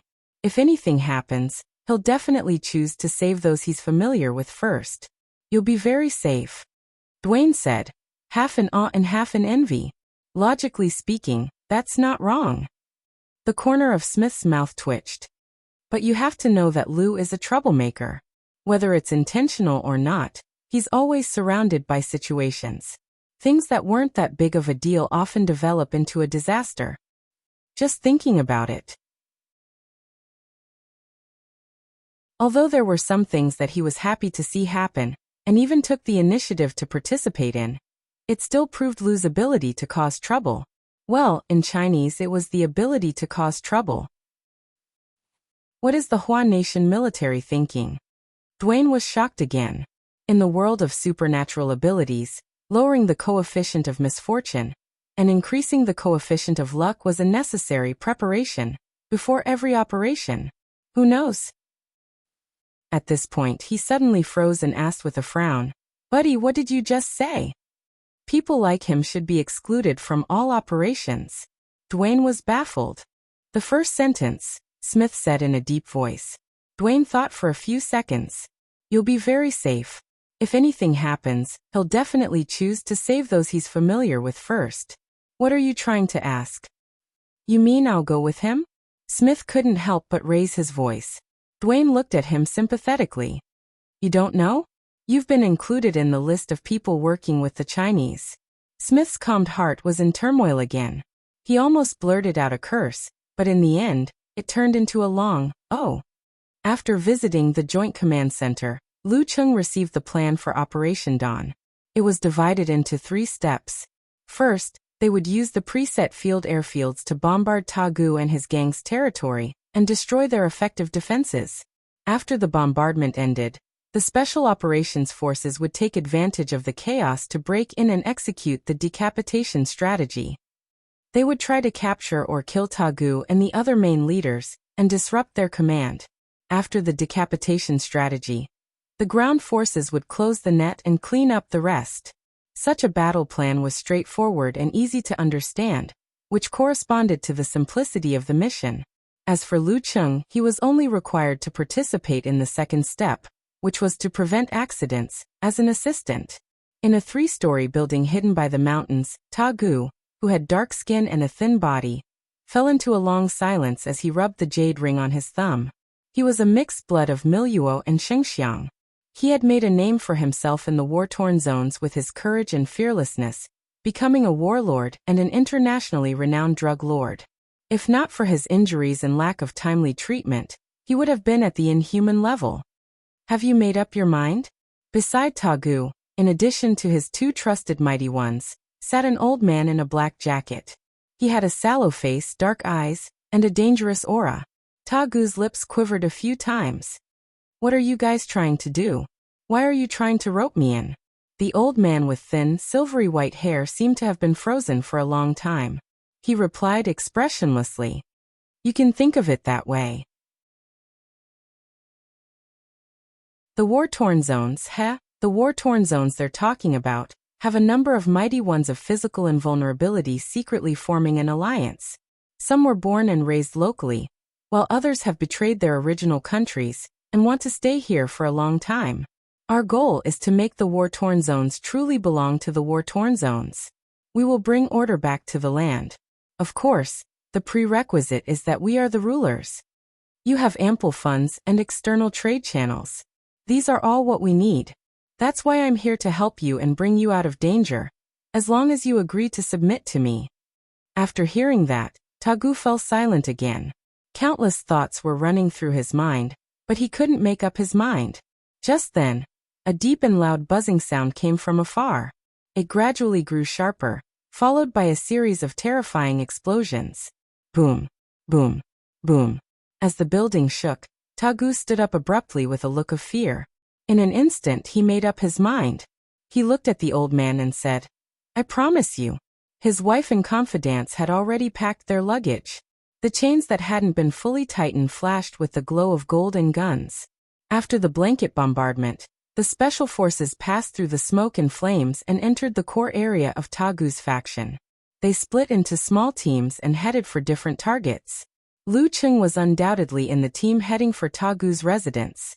The team consisted of former Spider-Man Smith, Storm Giant Dwayne, Shadow Hunter Cheng'en, and Thoughtless Blade Jian Dan. Along the way they didn't waste any time. Occasionally, they would encounter a few enemies. They were either entangled with spider webs or shot randomly with invisible air blades. Without stopping, they arrived at the 3-story building and saw the scene of burning flames. Tagu escaped. Cheng'en sniffed and found a clue from the shadows. He didn't hesitate at all. He fled and gave up just like that. No wonder he's a hero, said Jian Dan as she looked around. After careful inspection, Cheng'en said, they have a lot of people. There are quite a few of them, so they aren't moving fast. Storm Giant Dwayne immediately said, after them. The few of them set off again. They followed the path, climbed over the hills, and entered a moist forest. As they chased, Smith, Cheng'en, and the others suddenly heard a dense, soft sound that made their scalps tingle. They looked around and saw countless insects, colorful snakes, flying dark clouds, and little things that resembled fine sand. Smith even made eye contact with a spider with a human face on its back. One by one, hundreds and thousands of creepy spiders entered his eyes, making him shudder. The insects that could drown a group of people were just about to move when they suddenly paused. Due to the sudden drop in temperature, droplets of water condensed, and layers of ice crystals covered them, forming statues. At that moment, Smith heard Lu Cheng whisper to himself, "This is beyond the means of an inhuman. Is there really an accident?" Smith was silent at first. Then, the corner of his mouth twitched as he thought to himself, "You have the nerve to say that."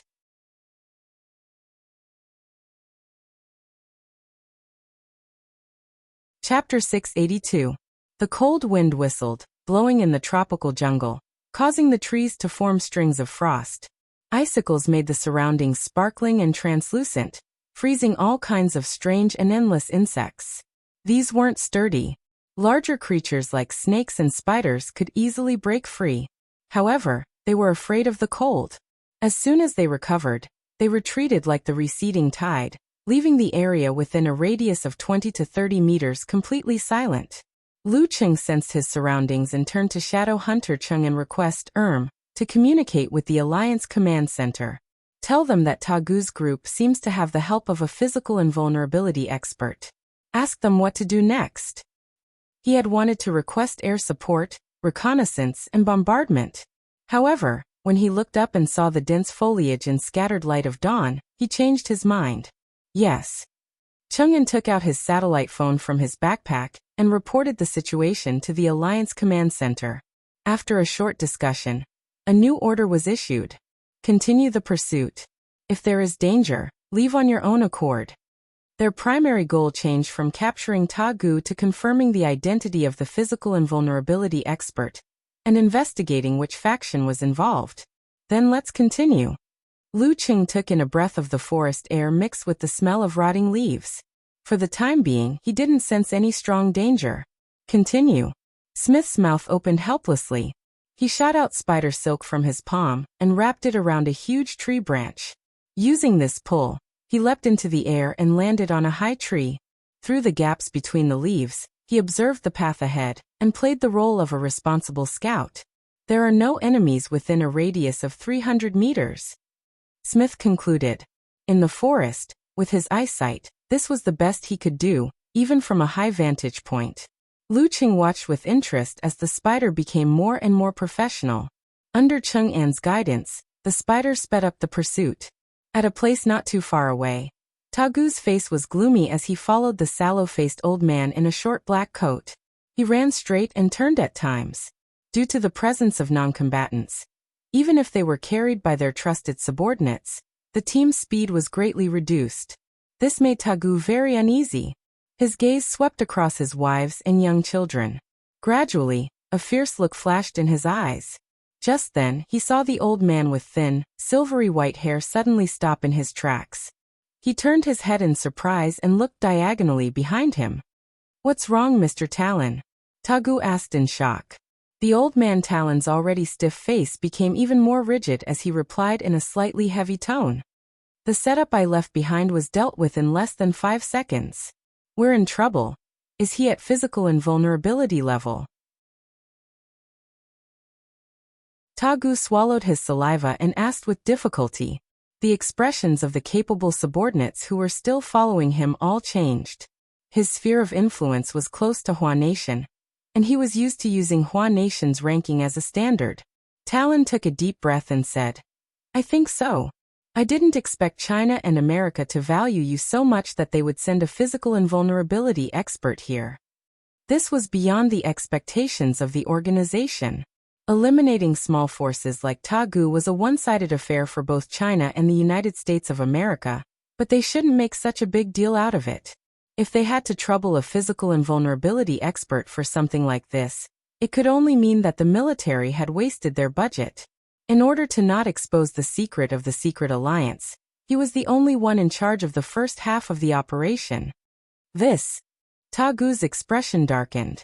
No matter how hard he racked his brains, he couldn't understand why China and the United States of America valued him so much. How could he be worthy of a physical invulnerability expert? "Mr. Talon, what should we do?" Tagu took a deep breath and stopped thinking about the reason. It had nothing to do with changing the current situation. Talon pondered for a moment and said, "Let's see if we can confuse them. As long as we can get out of the forest and reach the border, we'll have reinforcements." As he spoke, green and milky white furry bugs crawled out from the ground beneath his feet. They merged with the demonic spiders and colorful snakes that came from all around, forming a torrent. These creatures crawled towards Tagu, towards his wife and children, and towards his trusted subordinates who had extraordinary strength. Their scalps went numb. As they resisted instinctively, Talon spoke in a deep voice. "Don't be afraid. They won't hurt you. suppressing the fear and the goosebumps. These insects crawled past every human present outside the Talon forest. With different pheromones, they spread out in all directions, heading to the north, south, east, and west. Let's go. Talon stroked his dry white hair and led the way to the southeast. Tagu suppressed his impulses and decided to hold on to hope one more time. If it didn't work, he would give up on everything else. As long as he was alive, what couldn't he have? After tracking for a while, Shadow Hunter Chang'an suddenly stopped. Did you find anything? Lu Qing looked around and saw many traces, all of which pointed to different directions. Tagu and his group seemed to have split up. Chang'an replied hesitantly as he used his supernatural ability to detect the shadows. This split was very strange because there were more or less the same aura, in several directions. Smith slid down from the tree, sniffled and frowned. He frowned and said, "I smell spiders." Here, here. He was very sensitive to such things. It was his instinct. Looks like they're using bugs. Storm Giant Dwayne had a deep impression of the scenery. He had experience in jungle battles, so he joined in the search for tracks and provided suggestions. With the help of Smith and the others, Chang'an finally identified the truth. He led the team and continued the chase. Tagu and his group shuttled through the jungle in a hurry. No one spoke. The atmosphere was tense. It seemed like the situation would crumble at any moment. After a few minutes, Talon paused again. Everyone's hearts were in their throats. They've caught up. Tagu guessed the worst. They probably have the most professional trackers. Talon's stiff face twitched. They're very close to us. Tagu glanced at his wife and subordinates from the corner of his eye. He asked in a deep voice, "Is there a way to escape? If I'm the only one with them, is there a chance of escaping?" Talon was silent for a moment. Then he said solemnly, "We have to strike back and set up an ambush to deal them a heavy blow. That will make things easier."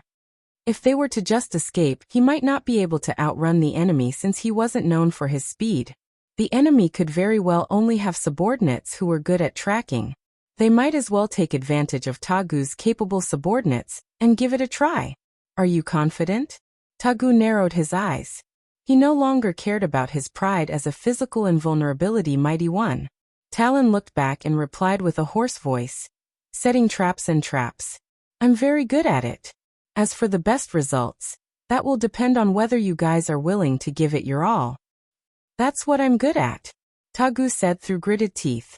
The unique scenery of this place retreated as the trees swept past them. As Smith gradually got used to the atmosphere, he suddenly saw Lu Qing stop in his tracks and extend his arm to stop the group. "There's a problem up ahead," Lu Qing said as he looked at the jungle dozens of meters ahead. Thump. Smith could hear his own heartbeat. He almost turned tail and ran. "A problem?" Chang'an, the shadow hunter, looked around and asked in confusion. He didn't detect any danger. The insects and birds were still active, and the shadows there were extremely normal. "I smell danger." Lu Cheng's lips curled into a smile. He didn't attempt to find the enemy, identify the traps, or do any delicate work. Instead, he condensed a violent, crimson fireball around him. After the crimson was a faint purple, a light blue, a blazing white, and a golden yellow. Lu Cheng was surrounded by the symbol of the gods. Whoosh, whoosh, whoosh. He didn't say a word. Instead, he fired the 5 flames one after another to saturate the area. During this process, he adjusted the frequency so that the speed at which he condensed the fireball could keep up with the speed at which he fired it. Boom, boom, boom. Clouds of black dust rose up one after another. Trees were either broken or broken one after another. Deep craters appeared one after another. Different colored fireworks bloomed one after another. In less than a minute, the jungle was cleared. As for the traps, what were they? Cough, cough, cough. Talon, Tagu, and the rest retreated pathetically, exposing themselves. In that short period of time, they felt like they were being plowed by an artillery team.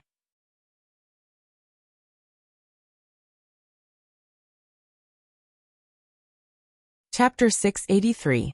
As soon as Tagu and the rest appeared, Lu Cheng's gaze locked onto the sallow-faced old man in a black short-sleeved shirt. The aura of an expert told him clearly that this was a strong opponent of physical invulnerability. What made him even more certain was that he wasn't in the photos of Ta Gu and his gang that the Joint Command Headquarters showed to the Special Ops members.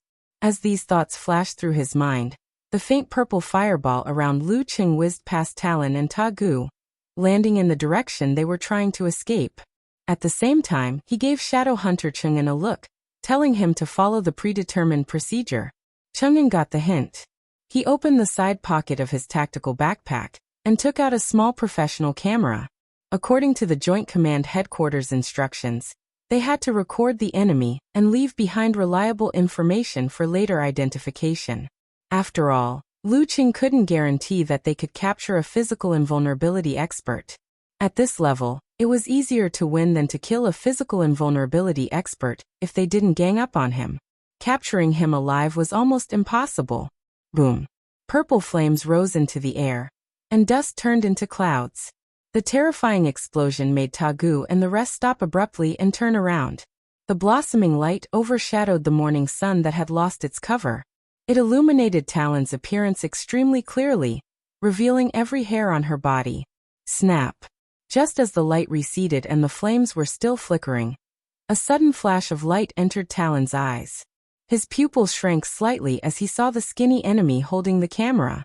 I've been photographed. A similar realization flashed through Talon's mind, and a strong murderous intent surged. As a physical invulnerability expert, he was well known in the war-torn zones and even in the intelligence agencies of the entire world. Even if he disguised himself slightly, he would still be exposed. This way, China and America would be able to determine who was interfering with their operations and who was harboring ill intentions towards them. Although this could be explained as his personal actions and cover up the existence and true motives of the organization, it was still easy to leave behind problems. As long as they had their eyes on him and were on their guard, it was inevitable that they would investigate the mighty one who was on good terms with him. During this process, no matter who it was, the slightest carelessness could lead to the appearance of a secret alliance plotting against the master. This would lead to more specific suspicions. With the power of China and the United States, at this point, it would be difficult for paper to contain the flames. Therefore, the best solution was to kill the tracker and destroy the camera, not letting a single witness return. However, Talon's murderous intent was immediately doused with cold water. He hurriedly pulled Ta Gu and dashed 30 to 40 meters to the left. Boom. Boom. Where the two of them were originally standing, light blue and blazing white flames surged and expanded. The flames ignited the broken wood and left a deep charred crater. PFFF. One of Ta Gu's trusted subordinates, who only had time to jump to the side, was hit by the air blast and burned by the flames. He couldn't help but spit out blood. He fell to the ground and writhed in agony. It was obvious that he was not going to survive. If it wasn't for the fact that his strength was pretty good, and that he had been tempered for a long time, it wouldn't have been strange for him to be smashed into pieces at such a distance. Talon didn't dare to stop. Pulling Ta Gu along, he kept turning and changing positions. He tried to break through the encirclement a few times, but each time, he was blocked by the cannon fire. At this time, he also clearly saw the appearance of the leading enemy. His heart immediately thumped, and he felt as if something was slowly sinking down. China's Lu Cheng. After forming a secret alliance and forming an organization, the most common thing they did internally was exchange information. Therefore, Talon was no stranger to physical invulnerability experts from other sections. He quickly identified the other party. Among the descriptions of Lu Cheng, there was one line that caught his attention the most. He has the supernatural ability to predict danger and reflect curses. As a physical invulnerability expert who had reached his current level through witchcraft, he hated and feared such opponents the most. This meant that half of his innumerable strange techniques would be nullified, or even more. Of course, he knew that there was a limit to any supernatural ability.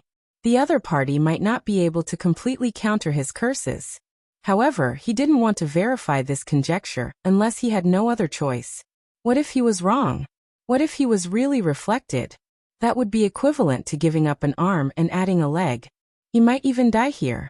Talon was born in the war-torn zones, grew up in the war-torn zones, and was strong in the war-torn zones. He had experienced many dangerous situations. His thoughts ran wild, and he made a decision without hesitation. Run. Run as fast as possible. Run with Tagu. But before that, he had to kill Tagu's confidants, wife, and children. They had heard about the secret alliance. As for the jewels, gold, and bearer bonds, he could only give them up and see if they could distract the enemy. He would deal with the hidden dangers later. Only by staying alive could he talk about the future. Thump. Taking a step forward, Talon was like a weightless black cloud. Lifting Tagu, he deftly avoided the light blue and crimson fireballs. Just then, he saw a few strands of spider silk fly past from the corner of his eye, wrapping around a huge tree that had been snapped in half.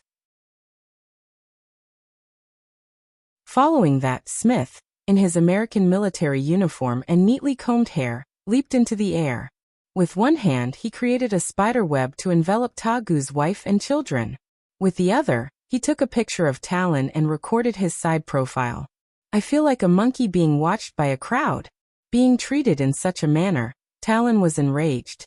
He suddenly shook his right hand and shot out a ball of grayish-white fog. This cloud of fog didn't move slowly, like its counterparts. As soon as it formed, it pounced on Smith, forming blurry eyes, ears, mouth, and nose. It was as though it had grown a human face. Before the fog even got close, Smith felt as though he had fallen into an ice cave. His body was cold and stiff, and even his reactions were slow. An indescribable fear filled his mind. It was as though he had just witnessed the most terrifying thing in the world. His life was slipping away. At the critical moment, his vision blurred and he saw Lu Cheng in his navy blue martial arts suit. He saw the faint purple fireballs hovering above and behind his head. The purple was so heavy and scorching that it distorted the air around it and absorbed the surrounding flames. It was like a true god high above, or a sun emitting endless light and heat, quietly looking down on the earth. As soon as the grayish-white fog with the human face approached, it sizzled like snow melting under the scorching sun. It seemed to let out a scream and struggled wildly. However, it was quickly enveloped by the gathering flames and disappeared without a trace. As the chill faded, Smith felt blood flowing to every corner of his body again. Ah! Ah! Ah! At this time, screams drilled into his ears one after another, and extremely horrifying scenes were reflected in his eyes. Tagu's confidants, wives, and children were either stunned on the spot. Insects of various colors swarmed out of their eyes, noses, ears, and mouths. Their bodies turned black, and their hands madly clawed at their faces, forcefully pulling out their eyeballs. Some of their skin instantly dried up, revealing their white bones and flesh mixed with foreign objects. All of them were in a pitiful state and had died mysteriously. When the insects, snakes, and spiders were crawling over their bodies to collect their pheromones, the battle-hardened Talon had secretly prepared for the worst possible situation. Killing was a common occurrence for him, and he could always come up with new ideas. While Lu Cheng was saving Smith, Talon activated his plan. Then, with great confidence, he carried Tagu and ran into the depths of the forest without waiting to see the results. Whoosh! Talon exerted force with his heels and crossed the open space, avoiding Lu Cheng's golden fireball. Just as he was about to continue running, the golden fireball suddenly exploded slightly. It drew a beautiful arc in the air, forcibly changed its target, and shot back at him again. Marks appeared on Talon's calves, as though dozens of snakes had coiled around him. Poof! With the momentum behind him gone, he strangely changed directions and let the golden fireball fly into the dense forest, creating a mess. As soon as Talon moved, Lu Cheng moved as well. He threw a punch with his right fist from a few hundred meters away. Pores on his back and legs opened up, spewing out light blue flames. Bam! Like a launched rocket, Lu Cheng instantly closed the distance between them and arrived beside Talon. His fist carried powerful kinetic energy, as though it could destroy everything. Self-created unique skill, jet counterattack. If he hadn't cleared the area with the cannon fire, he wouldn't have dared to use this move. That would be knocking into trees continuously, giving his enemy a chance. In Talon's eyes, the shadow grew rapidly. It was too late for him to respond effectively. At this moment, he didn't even think as he lifted his pagoda bone and blocked the attack. Bam! Blood and flesh fell apart like rain. Broken hearts, severed intestines, deformed stomachs, and last night's supper fell to the ground with a pitter-patter. The drug lord of the generation, Tagu, was torn apart without a sound. Even the subsequent steps of piecing him back together could be skipped. Using Lu Cheng's momentum, Talon slid backwards at high speed. During this process, black fog rose from his body. Dense protrusions wriggled under his skin. His hair grew rapidly like vines that had lost control. His skin turned grayish-white and lost its luster. However, it gave off an unusually strong feeling. He suddenly raised his head, his eyes glowing with a ghostly green. His fingernails were like short swords, the color of gold and iron. The ends were dyed black. P.S. Happy Mid-Autumn Festival and a happy reunion.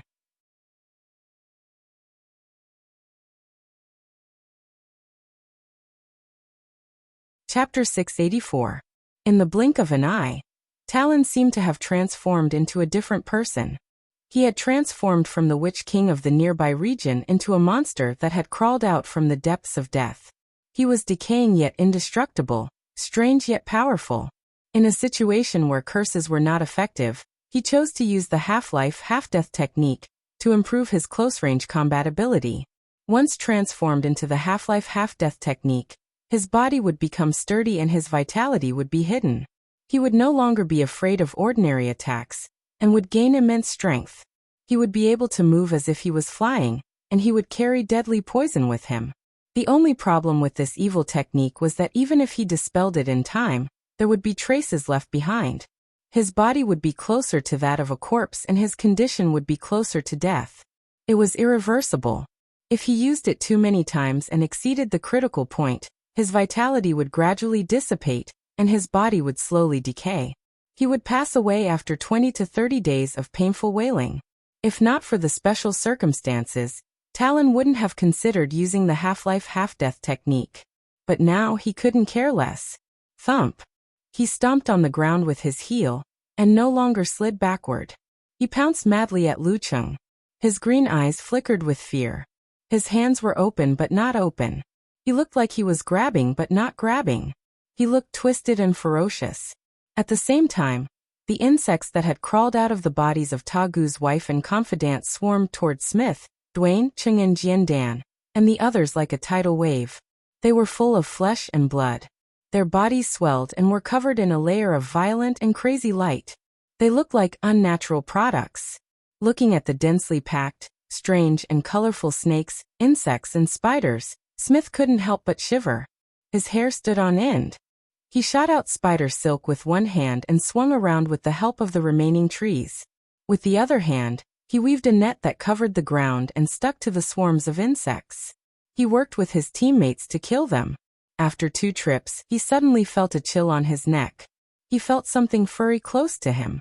In that instant, Smith was scared out of his wits. He felt cold all over, as though he could see his horrifying and exaggerated death. I hope my spider body can resist the poison of these monsters. Just as this thought flashed through his mind, there was a whooshing sound, and the furry feeling disappeared. Out of instinct, Smith turned his head and looked over, only to see a weird spider with dense hair on its abdomen open. Green liquid flowed out of it, and it quickly fell down with broken threads. Then, thoughtless blade, Jiandan retracted her right hand and pushed it forward, shooting invisible vacuum knives at the tide of insects one after another. That spider copied my fighting style, flying and sneaking attacks. Fortunately, Jane discovered it in time. Smith's heart fell back to its original position, and for a moment, he forgot who was imitating the other. He gathered his spirit, raised his awareness, and flew back and forth to assist in the battle. Jiandan's invisible vacuum knife could not release dozens or even hundreds of them at once. In the face of countless insects, it was like pouring a cup of water on a burning cart of firewood. It was hardly effective, so she simply opened her tactical backpack, took out a grenade, and threw it forward. In such a situation, she did not need to aim. As long as the direction was correct, she could kill the snakes and insects one by one. On the other side, Dwayne expanded his muscles, turning into a 2-meter-tall giant. On his dark skin, cloud-like patterns danced with silvery white arcs. He held a flamethrower in his toy-like hand and aimed it at the swarming insect tide. Occasionally, it would be mixed with electric sparks, jumping continuously to paralyze the insects. As a soldier known for his strength, his tactical backpack was as tall as a person. It was filled with all kinds of weapons to deal with different situations. Shadow Hunter Chung An's supernatural ability was not suited for group attacks, so he could only wander around the edges, carrying a rocket launcher. From time to time, he would fire at the densest areas of spiders, snakes, and insects. Rumbling explosions sounded one after another. But even with their combined efforts and full firepower, the insect tide showed no signs of receding or thinning out. Some mutated insects even burrowed into the ground and attacked from the soles of their feet, forcing them to retreat as they fought. Talon's goal was to distract Lu Cheng by attacking his subordinates, so that he could take care of the weak and create an opportunity to escape. There was no information to indicate that Lu Cheng was a cold-hearted person. Bam! Talon pounced in front of Lu Cheng, reaching out with both hands. He looked like he was going to engage in a head-on melee. He believed that an enemy with a simple, violent, direct, and tough fighting style wouldn't reject such a development. When the time came, he could give Lu Cheng a surprise. If the surprise worked, and Lu Cheng was distracted by his subordinates, Talon would be able to retreat easily, and even reap some benefits. Seeing that both parties were about to clash, Lu Cheng suddenly bent his back and dodged to the side. At the same time, he stirred up a strong gust of wind that dropped the surrounding heat by more than 10 degrees. Bam! Bam! Bam! As soon as Lu Cheng used his footwork, the area within a radius of dozens of meters was immediately filled with white fog and frost. Very soon, strong winds were blowing in all directions, and goose feathers were falling. A small snowstorm had started in the tropical jungle.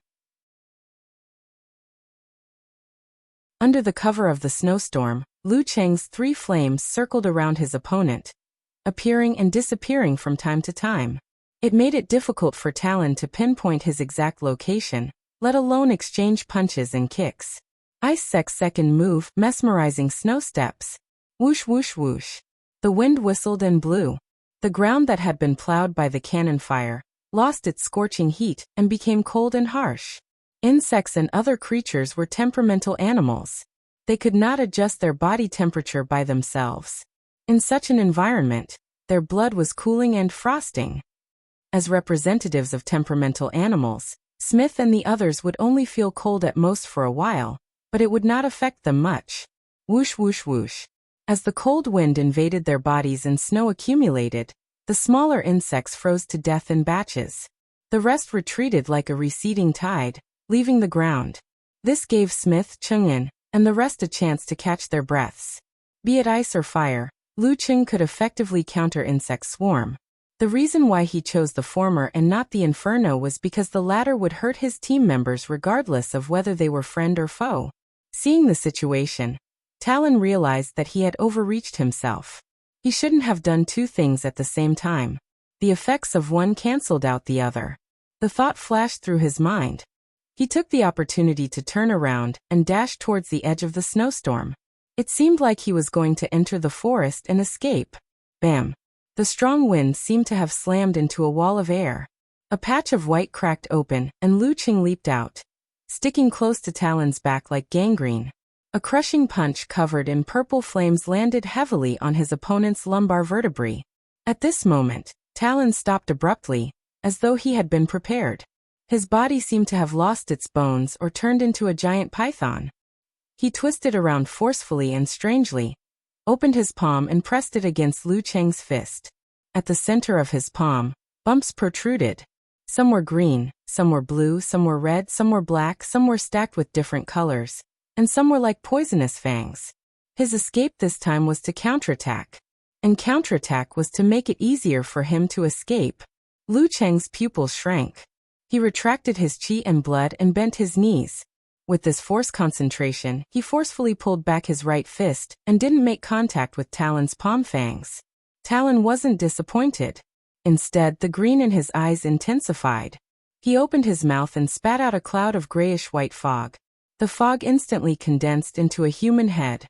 Its face was blurry, but its eyes were filled with hatred. It opened its mouth and pounced at Lu Cheng with lightning speed. This was the surprise Talon had prepared. It was a secret technique of the Witch King lineage, Flying Head Barbarian. It was refined from a living person with strong emotional fluctuations. Finally, it would melt the opponent's head into the fog and store it within its body. Once it was spat out, it could kill the enemy remotely from a long distance. It could come and go like the wind, gather and disperse at will, and was immune to many types of attacks. Of course, flames, ice, and high-intensity light were its nemesis. That was why Talon hadn't used it from the start. He had waited until they were less than a meter apart. At this distance, no one could avoid the bite of the Flying Head Barbarian. Even if they didn't die, they would be severely injured. The moment the Flying Head Barbarian appeared, Lu Cheng happened to release his Danforce. Therefore, he shot backward and retreated quickly. However, the head formed from the fog was faster than him. In a breath's time, it had closed in. At this moment, a blazing white light appeared. One of the remaining 3 flames that Lu Cheng hadn't blasted out had circled in front of him. He had retreated to buy this bit of time. Boom. The Flying Head Barbarian pounced on the blazing white light. It was as though a sun had appeared on the spot. The blinding light illuminated the surroundings.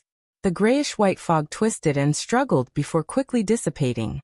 With the help of the shockwave from the explosion, Talon leaped backward, straightened his body, and sprinted towards the edge of the snowstorm. This was the opportunity he had been waiting for. During this process, Talon released 3 more Flying Head Barbarians. Each of them took up a path to block the pursuers. The snowstorm quickly thinned out. The scene of trees and forests came into view. As soon as he stepped in, before he could rejoice, a low and dignified incantation suddenly sounded in his ears. Formation. Lu Cheng's clothes were in tatters. Flames flowed on the surface of his body. His hands formed seals. At the last moment, he condensed and solidified the airflow, binding Talon in layers. If Talon hadn't been so focused on escaping, it would have been difficult for him to find such a good posture. Of course, if Talon had chosen to fight to the death, it would have been a different strategy. Whoosh! Whoosh! Scarlet and light blue flew out and blasted towards Talon, who was trying to break free from the cage with his half-dead body. Whoosh! Whoosh! Whoosh! Lu Cheng's fingers moved continuously, slashing out streaks and streaks of crystal-clear sword aura at the Flying Head Barbarians blocking his path. Even if the sword aura didn't hit them, it would still cause a layer of ice to form around them and freeze them. When they fell to the ground, they wouldn't be able to move for a while. Once the sword aura hit them, the fog would solidify and they would shatter into pieces. Rumble! Rumble! Crimson red and light blue smashed into Talon, creating a violent explosion that stirred up dark clouds. Just as the flames dimmed, Lu Cheng had already moved forward. Facing his opponent, whose sturdy body had cracked, he launched an aggressive and frenzied attack that burned like flames. I didn't want to waste time, so I quickly closed it and reopened it. At this time, I was given the option to restore the document. I thought that since I didn't add a record of the outline and settings today, there was no need to restore it, so I chose no. After I finished checking, I looked at the document I was writing and realized that it had been closed without me noticing. I clicked on it and saw that the 3,000 words I wrote were gone, leaving less than 100 words at the beginning. Less than 100 words. My settings were to be automatically saved after 10 minutes. At this moment, anyone who had written before could understand how I felt. I was completely disheartened, and in so much pain that I almost asked for leave. I would have continued writing tomorrow after I sorted out my emotions. The last time I lost a manuscript was when I was writing Jinx. At that time, I was writing a stockpile of manuscripts. Hence, I didn't want to write and wasted an entire afternoon trying to restore the data. However, it didn't work. After trying for half an hour to no avail, I forced myself to rewrite. As this was the 3,000 words I had written before, it was faster than usual. I finally managed to finish it in time. However, I couldn't write the remaining chapter today as the doctor had asked me to sleep at 10. I owe him one chapter. Including the one I promised last month, there are 3 chapters in total.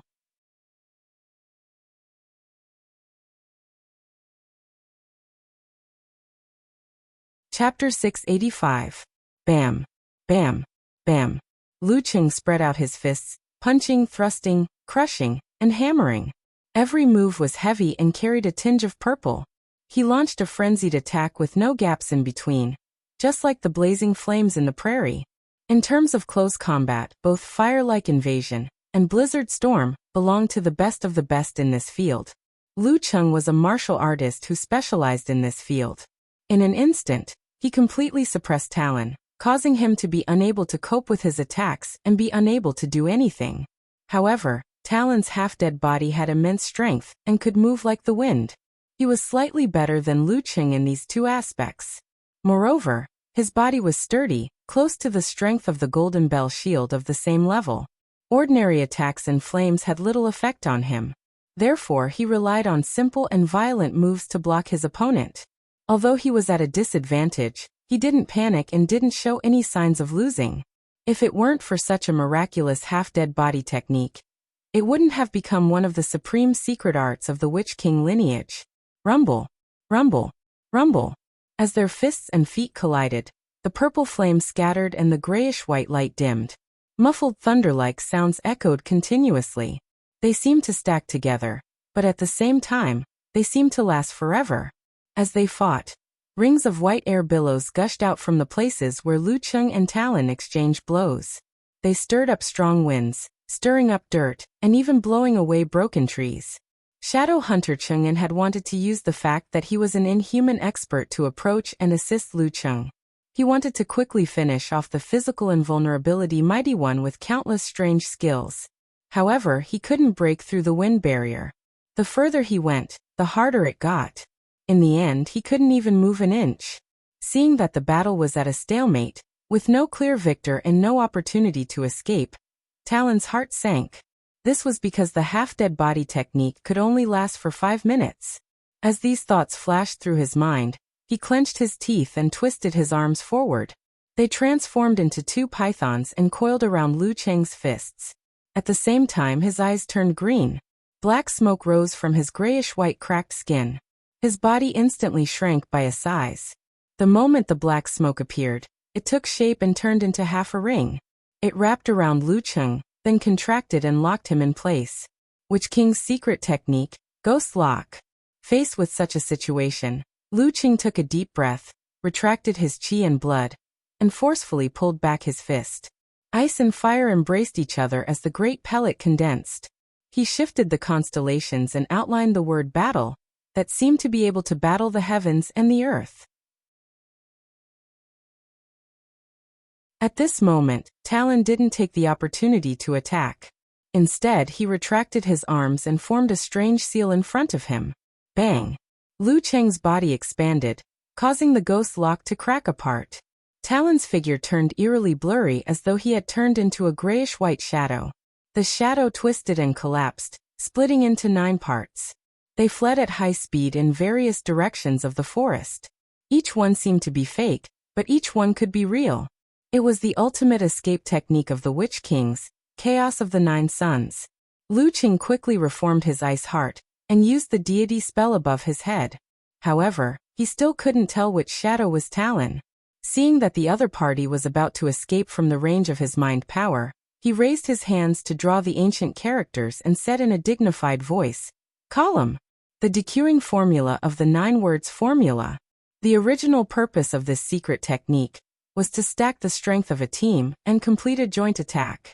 Like the rope in a tug-of-war, it allowed everyone to rely on each other and tidy up their scattered and messy thoughts.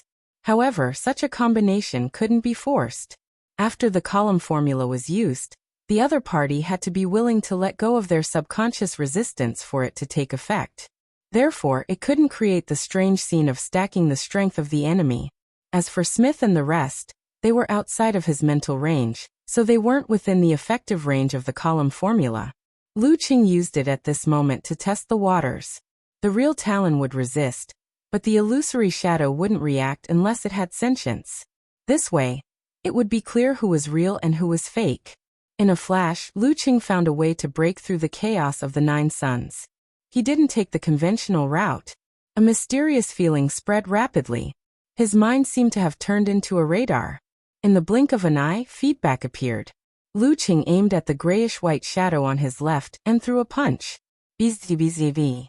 Behind his back and under his feet, waves of light blue flames spurted out, pushing him through layers of air barriers. He flashed behind the shadow and struck the back of its head without slowing down. Talon's pupils contracted. His eyes narrowed to the size of a needle. He didn't expect the chaos of the Nine Suns to be able to fool Lu Qing all the time. However, he believed that Lu Qing wouldn't be able to tell in a short period of time. This confidence was cultivated from hundreds of battles. Once he entered a safe distance, he would have too many ways to escape pursuit. However, Lu Qing didn't waste any time. He seemed to have seen through the real thing at a glance. This was simply too frightening, enough to make one feel despair. As his thoughts drifted, Talon's eyes revealed a ruthless look.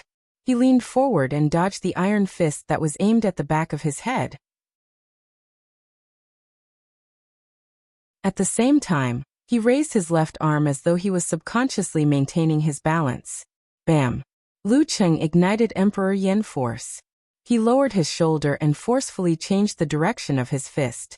The punch was supposed to be a hammer strike. At that moment, Talon's raised left arm suddenly exploded. Blood and flesh splattered and drenched half of Lu Qing's body. Sizzle, sizzle, sizzle. Amidst the terrifying sounds of corrosion, Talon's dark green martial arts suit turned black and tattered. The skin on Lu Qing's arms, shoulders, chest, and face started to fester rapidly. Worms seemed to have fused with Talon's flesh as they wriggled and tried to burrow into his body. Shaman King's body-damaging secret technique, flesh and blood spirit goo. The intense pain caused Lu Qing's hammer strike to lose its strength. His body paused involuntarily. Taking advantage of this opportunity, Talon accelerated again and pounced towards the forest at the edge of the clearing. Lu Qing's ice heart swayed, but didn't disintegrate. He endured the pain and executed Lord Emperor's purple flames. With a whoosh, faint purple flames appeared around his body. They wandered around the surface of his body like flowing water, igniting Talon's flesh and blood. The tiny insects turned black, then charred, and finally started burning. No goo worm wasn't afraid of flames. If there was, he would increase the temperature. Bam, bam, bam. Amidst the purple flames, the bits of flesh either turned to ashes or fell off. Lu Qing's skin, muscles, and hair merely curled up slightly and gave off a barbecued smell. This was the fire control ability of a fire sect physical invulnerability expert. While the faint purple flames around him swayed and danced, Lu Qing endured the pain and raised his hands. Using an area of effect technique, he started forming hand seals at Talon, who was moving left and right. As the ancient word formed, he exhaled and said, "Confrontation." The hatred and urgency in Talon's heart dissipated instantly. He became sluggish and drowsy, returning to his usual state of recuperation after being injured. Not good. He bit the tip of his tongue and forcefully raised his mentality. At this moment, the ancient word in Lu Qing's mind changed. He used the simplified attainment formula and caught up to Talon in 2 strides. He shook his arm and threw a punch. Talon shook off his sluggish and drowsy state. He quickly lowered his missing left shoulder and blocked his opponent's right fist. Throughout the entire process, he didn't panic. He remembered to let the grayish-white fog pass under his skin to prevent freezing and stiffening. As for explosions and burns, he had to rely on the sturdiness of his body. Just as the two came into contact, Lu Qing suddenly turned his fist into a palm. Pressing down with force, he bent his back and flipped himself up. He leaped above his opponent and threw a punch headfirst at his Baihui acupoint. Talon's half-dead body had outstanding brute strength and incredible speed. However, when it came to close combat techniques, he couldn't catch up to Lu Qing no matter how hard he tried. Seeing the sudden turn of events, he could only shrink his neck in panic and raise his right fist. However, Lu Qing opened his left hand again and pressed lightly on Talon's fist, infusing it with ice spirit force. Then using the force, he flipped over and jumped to the back of his opponent. While in midair, He tightened his right leg and whipped it backwards like a steel whip with a spring attached to it. Talon's body turned cold and slowed down slightly. He wanted to throw himself forward, but it was too late. He barely avoided being hit in his vital organs, and was kicked in the right shoulder by Lu Cheng. Bam! His shoulder collapsed and was badly mangled. Although his arm didn't fall off, he couldn't exert any strength. Feeling a chill in his heart, Talon twisted his body like a boneless person, and looked at Lu Cheng. His eyes burned like green flames as a strange and terrifying feeling spread out. Lu Cheng, who had just steadied himself and turned his body, instantly felt his surroundings turn dark. The craters left behind by the cannon fire had disappeared. The dense forest had disappeared. Smith and the rest had disappeared as well. The darkness was quickly dyed with green, blood red, and other colors. Talon stood out. He was at least 100 meters tall, with heads and arms all over his body. Countless eyes stared at him without blinking. The intense fear seemed to materialize and turned into a sea of insects that covered the sky. As Monster Talon's countless huge palms pressed down, they drowned out Lu Cheng. Secret spirit technique of the Witch King lineage, savage sacrifice. Lu Cheng's body was transparent as though he was made of ice crystals. Under such circumstances and attacks, cracks appeared one after another. Even with enemy heart-freezing move, he couldn't completely neutralize his opponent's attack. At the critical moment, Lu Cheng suddenly disappeared from Monster Talon's eyes. In addition to the dark green and blood-red colors, there was a boundless darkness. There were also distant and resplendent stars. The 100-meter-tall giant and the innumerable insects were so small that they could be ignored. The terrifying atmosphere suddenly weakened by quite a bit. Just as Talon was about to respond, the stars started to move rapidly, forming 9 mysterious and ancient words. Confrontation. Army. Fighting. Swordsman. Wholeness. Formation. Deference. Forwarding. Attainment. In an instant, the 9 ancient words shone brightly and pierced through the pure mental domain. They tore apart the green blood insects and giant. Talon instinctively tilted his head back as grayish-white blood flowed out of his nose. Rumble. Smith and the rest seized the opportunity and fired a rocket, forcing Talon to dodge pathetically. Both his arms were disabled, his attacks were ineffective, his enemies surrounded him, and his opponents were strong. All of this made him feel despair. Ruthlessness reappeared in Talon's eyes as he looked at Lu Cheng and shouted, "Let's die together." His grayish-white body spontaneously combusted. His flesh and soul turned into the most ferocious curse, silently and formlessly attacking Lu Cheng. He didn't know where to dodge. It was Life Curse, the secret technique of the Witch Kings that would perish together. He wanted to use the curse ignited by his life to break through the defense of his opponent's supernatural ability. Lu Cheng was alarmed. Without thinking, he retracted his chi and blood to balance the ice and fire, forming the Jindan that looked like a miniature universe. After the real Jindan shattered and fused with his body, his ability to repel curses had indeed improved. However, compared to the Longhu Immortal, who was truly skilled in curses, he was still lacking. He wasn't as strong as when he had the Jindan. However, the Longhu Immortal's ability didn't appear out of nowhere. It was based on his Jindan technique, 9 words formula, and secret technique.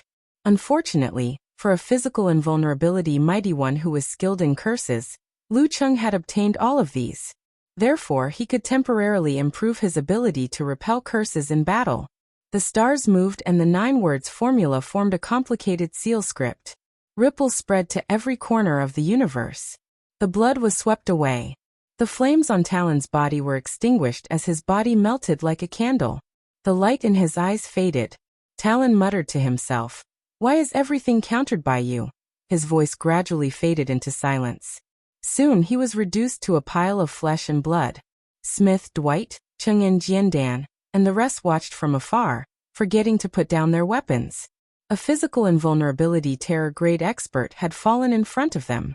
And he only had one opponent. P.S. After a long time of not having enough words, I've finally exceeded the word count once again. You're tuning in to the Echoes of the Heart YouTube channel. Don't forget to subscribe and join us on this journey to catch the most captivating stories.